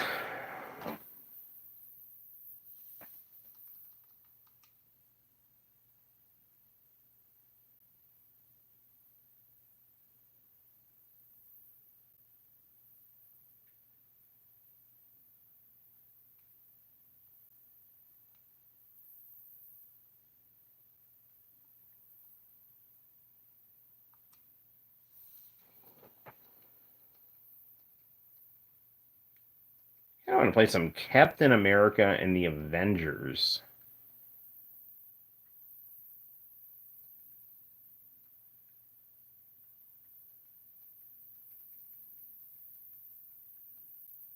I know there was an Aladdin game in the arcade.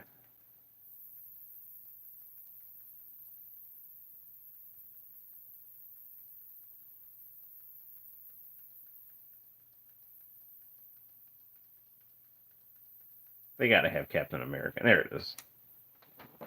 This is such a great game. I used to play this game in Court Lane's bowling alley all the time. Then have great times like hanging out with my friends. Playing the Genesis port of this game.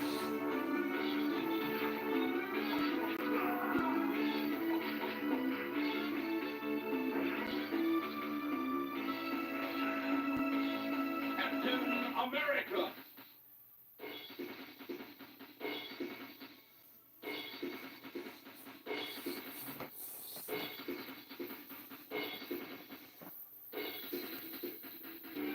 This looks like a messed up version of Mario 64. Yeah, yeah, it is. It was a hack.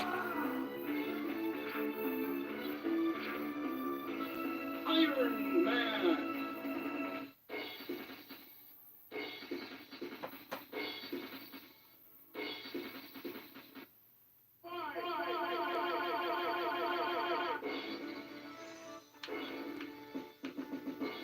I always liked Hawkeye. Hawkeye.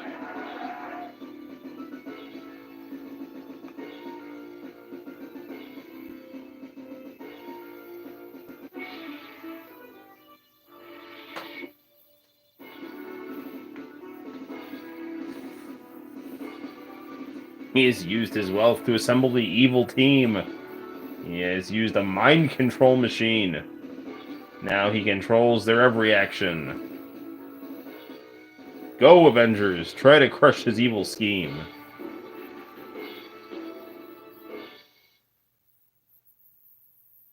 Avengers assemble.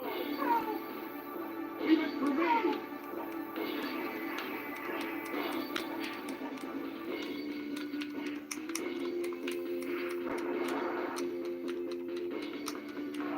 I don't know how to shoot my arrow.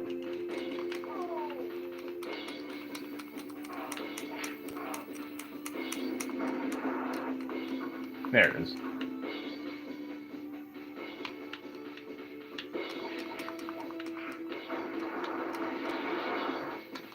It's funny, it looks like this emulator gives you scan lines. And I'm playing this on a CRT, so I don't need scan lines.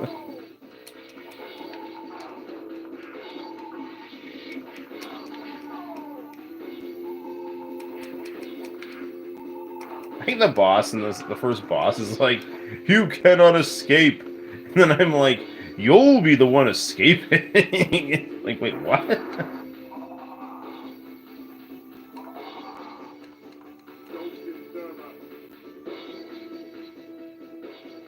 Why should it go so well?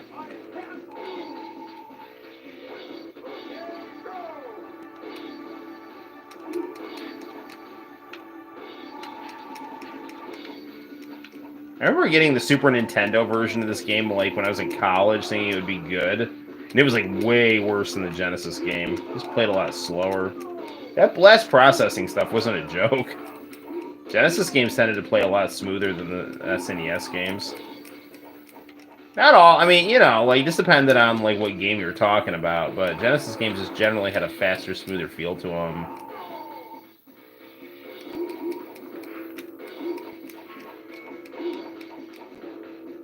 I mean, Super Nintendo's bread and butter were their RPGs, though.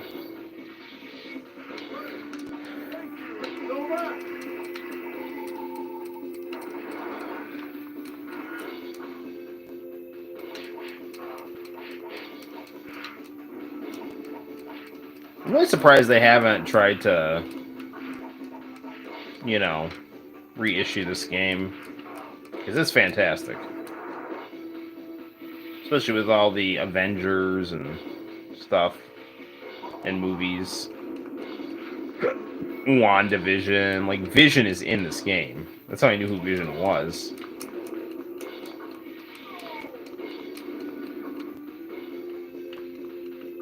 Batman QC, who is actually... You can't escape. You will be the one escaping. Yeah. He's a gamer with no hands. He finds a way to play and beat video games with no hands. It's completely insane.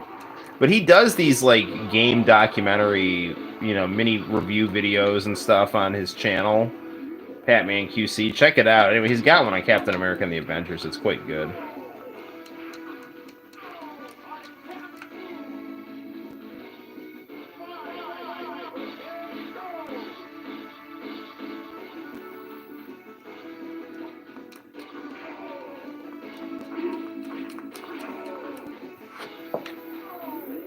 Oh, I thought I got him. Is that it? Avengers. Whirlwind's attack was just a setup. The other towns are being taken over. Hurry, Avengers! So we have to fight a Sentinel. Avengers Assemble.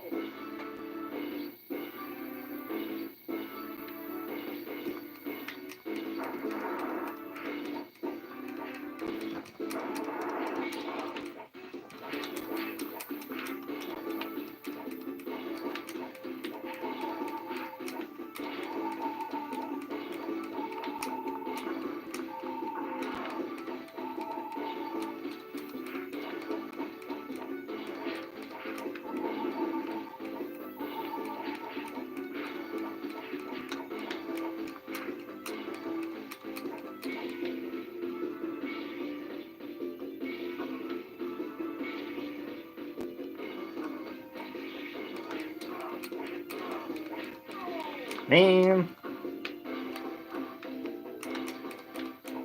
He's like really weird. He's like flying around. I can't hit him. This guy's like way too annoying to be like an early level grunt fighter.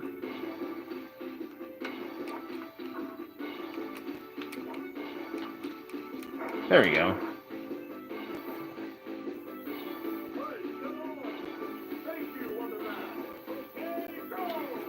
Thank you, Wonder Man.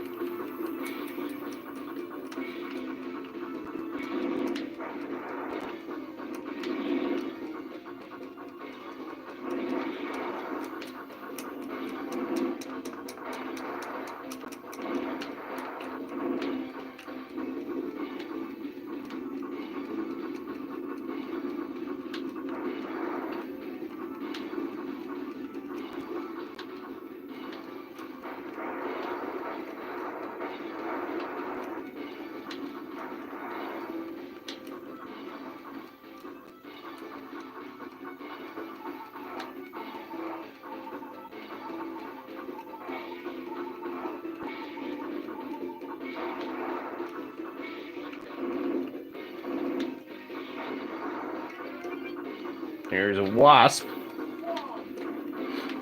Thank you, wasp.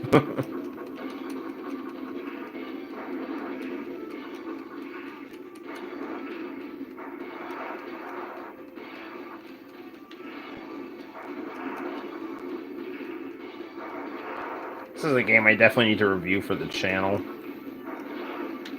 Along with the arcade version of Michael Jackson's Moonwalker and Sega Sonic.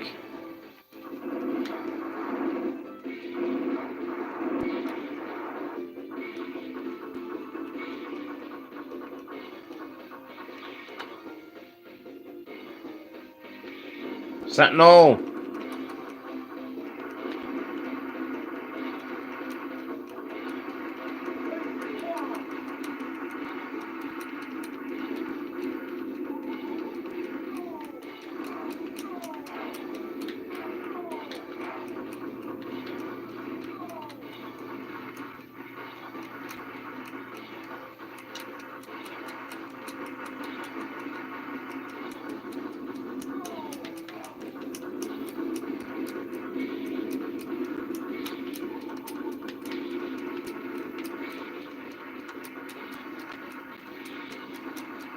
Almost got him.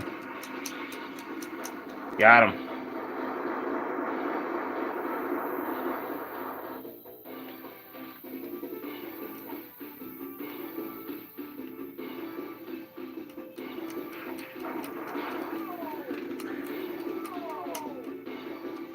Yeah, you know, the early 90s was a really, really good time for superhero beat-em-ups. I mean, beat-em-ups in general were such a good genre for arcades.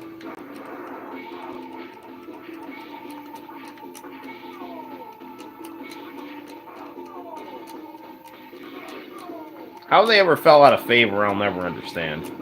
This was a game that my friend and I, if I like went to go spend the night at his house, even if we're talking like, you know, we're in our like late teens, we're playing this game at like 3 o'clock in the morning.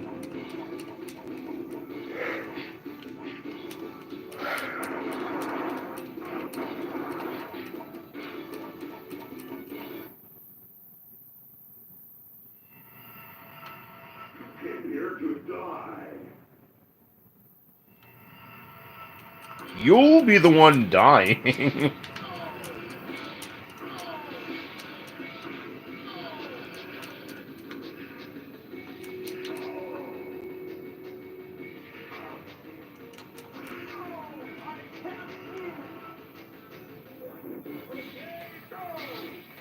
Whenever I don't feel good, I was thinking when the Avengers like, I can't move.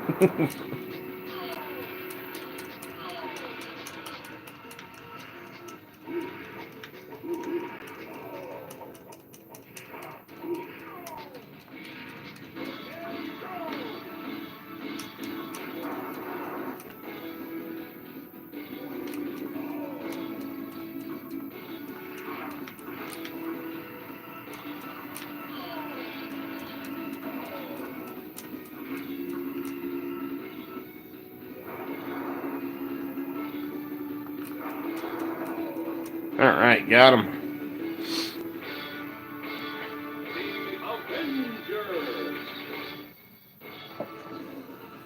Grim Reaper has regained consciousness, and Red Skull has commanded him to fight the Avengers to the finish. What has Red Skull planned next? Alright, this is fun, but, thinking maybe do some international channel tapes. It's getting to be about that time. It's almost 2 o'clock. It's ridiculous. I forgot. I gotta read at church tomorrow. Ah, well. Let's, ow. Man. Like, cramping up here. Let's watch a little bit of random international channel tape, and we'll wrap it up for the evening. By which I mean 1 o'clock in the morning. By which I mean 1:47 in the morning.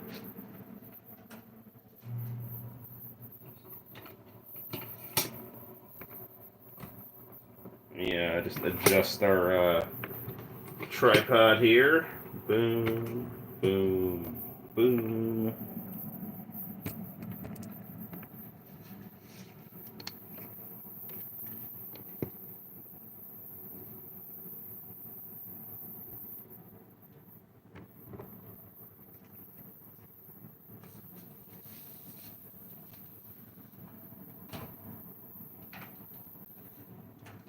Alright.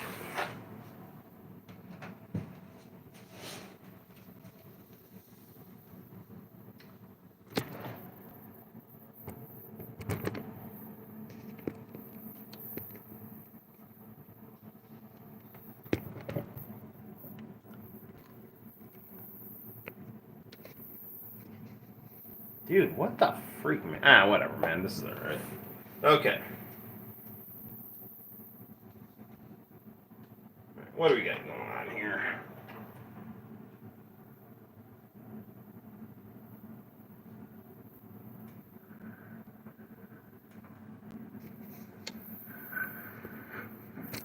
Sorry, I'm just trying to get my phone to, like, get a good angle on this here.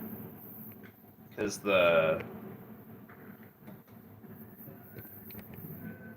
million users and counting.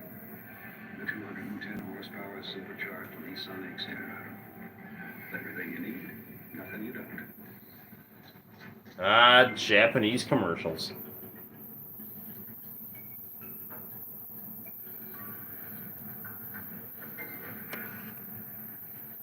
Oh, yeah. More international channel stuff.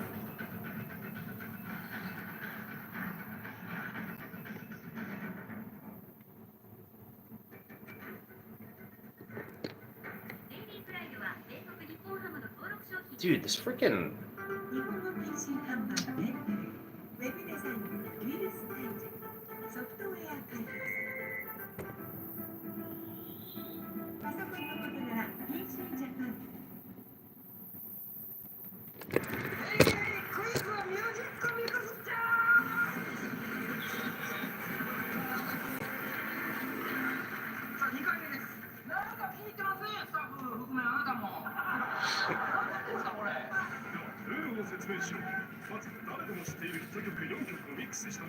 I have no idea what they're doing here, but let's see.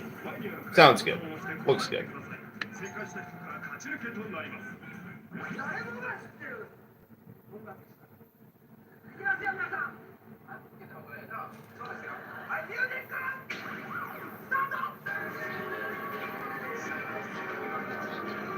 There's Harai Ken.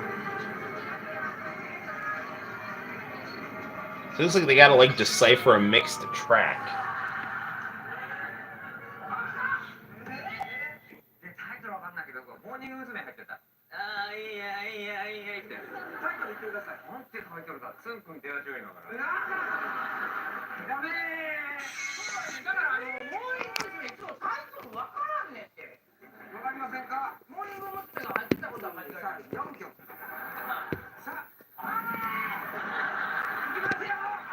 Dude, what is up with this freaking stand here? There we go.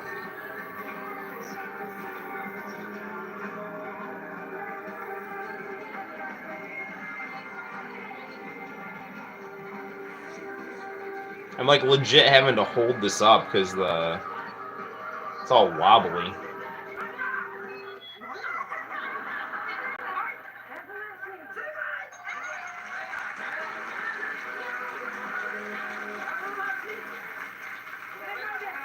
Yeah, Love Revolution 21.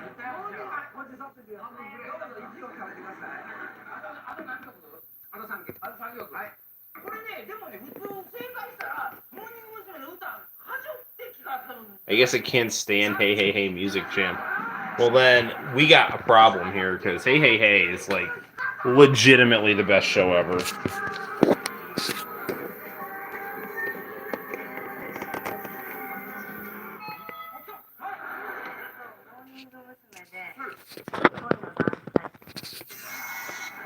Man, maybe I can like angle this. Hold on a second, I got an idea.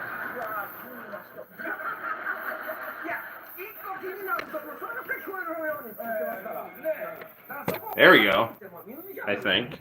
Yeah, take that.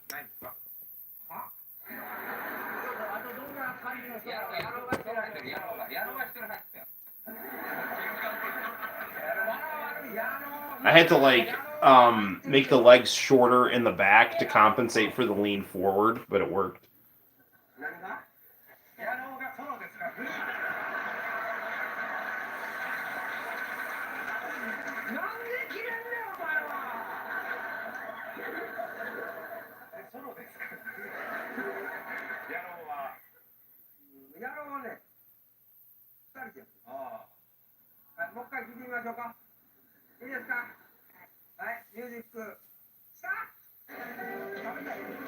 Harai Ken is the least Japanese-looking Japanese guy I think I've ever seen.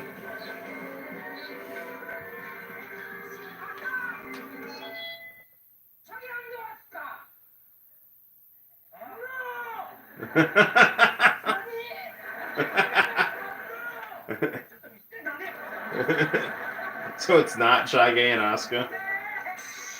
I love Shage and Asuka. Shage and Asuka, There's Something There from Street Fighter. Man, that's a great song.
This is hard. I mean,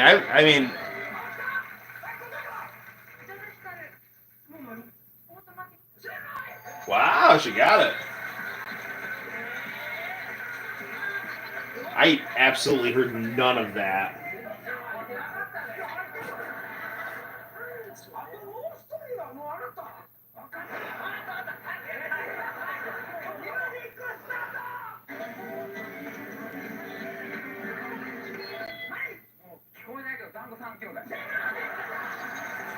Yeah. I have absolutely no idea how they're deciphering this music.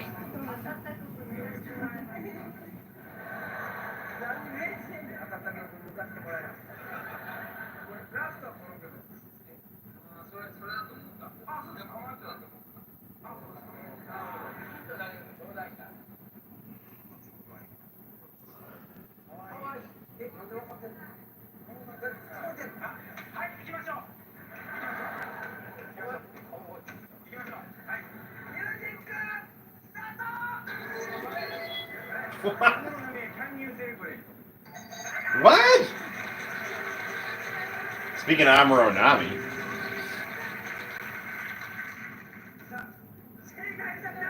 What the?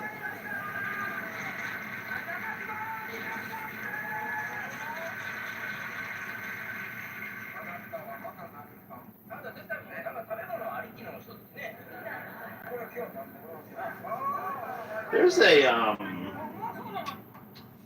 some good Pop Japan TVs with Mika Nakashima.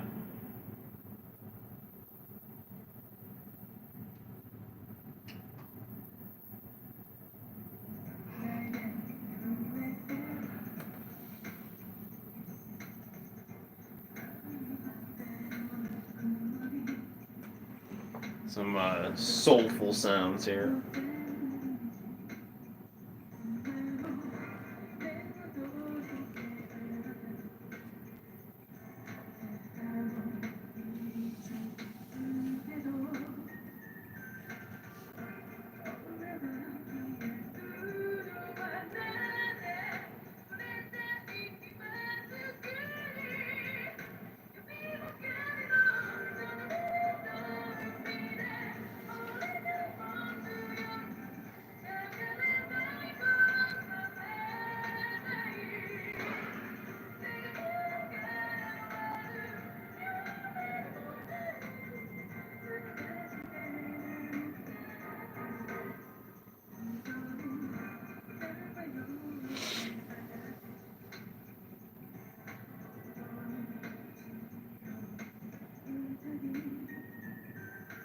Song's got a nice early 2000s R&B pop sound to it.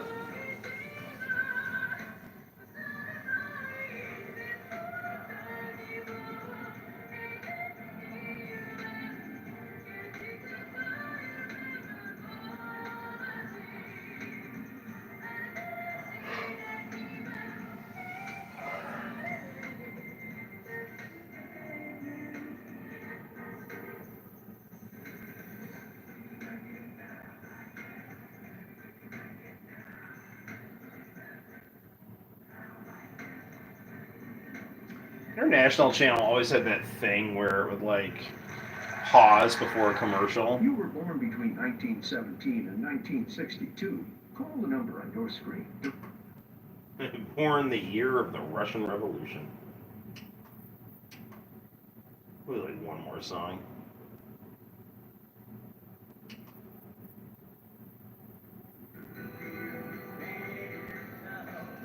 This sounds cool, but he's a little slow.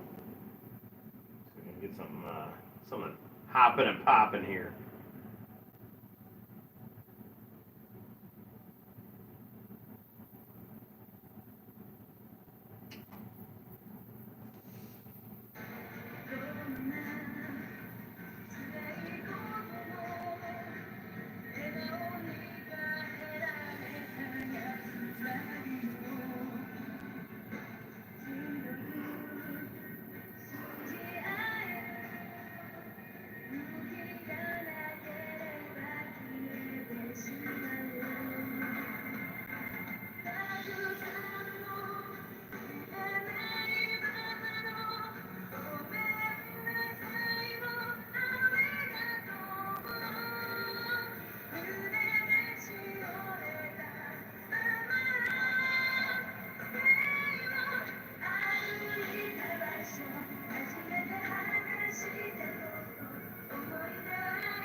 That is legitimately the cutest Chicago Bears shirt I've ever seen.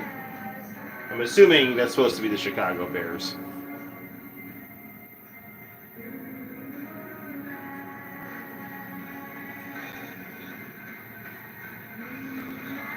She was deeply moved after seeing the Super Bowl shuffle. Decided to buy that shirt.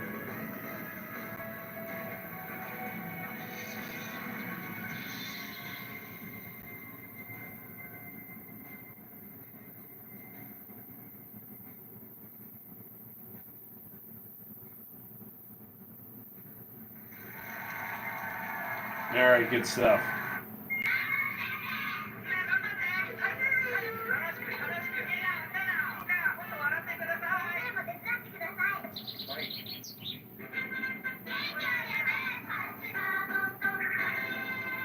Are you ready?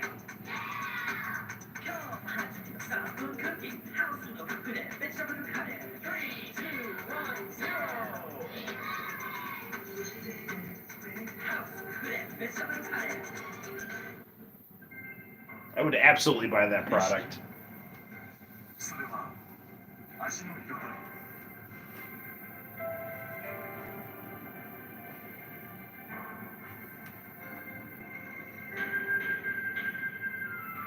移りゆく季節の色だ。日本の色を意識で味わう。最高級特選米意識。We'll have to see Harai Ken another time because it's getting kind of late. But yeah, so this has been fun. So hopefully you all enjoyed. It's like 2 o'clock in the morning Eastern Standard Time. So yeah. Man, this thing is like so wobbly. I might just stick the phone out of it here. Hang on. All right. So gang, you know, for all of you who watched, thanks for watching. And hope you enjoyed the gaming and the friendship and the chill time and the ramblings. So that's all good. So hope the world stays peaceful and people stay chill and happy and sane and empathetic and all that good stuff. And I should probably sign off. All right, Arrow is still here. That's good. All right. So thank you for sticking around, Arrow. So good deal, my friend. To stay tuned to the channel for more fun content because that'll be, coming down the pipe or pike. I don't even know what the expression is. Either way, it should work. You too rest well. I'm gonna get some Z's. You gotta go back to work, sadly, and I mean sadly, on Monday. Yeah, I'll still be uploading some cool stuff. I try my best to, even if I go quiet. No, man, I appreciate it, very much so. Thanks for all your support and friendship and tuning in and all that good stuff. So yeah, we'll definitely keep stuff on the channel for you to be entertained by. Be it drawing video game review, YouTube's live streams, international channel stuff, all that good stuff. You can always find it on the Noel ComiX YouTube channel. So until next time, guys, my name is Noel. You take care, and I will see you in the very near future for more fun content. Bye-bye.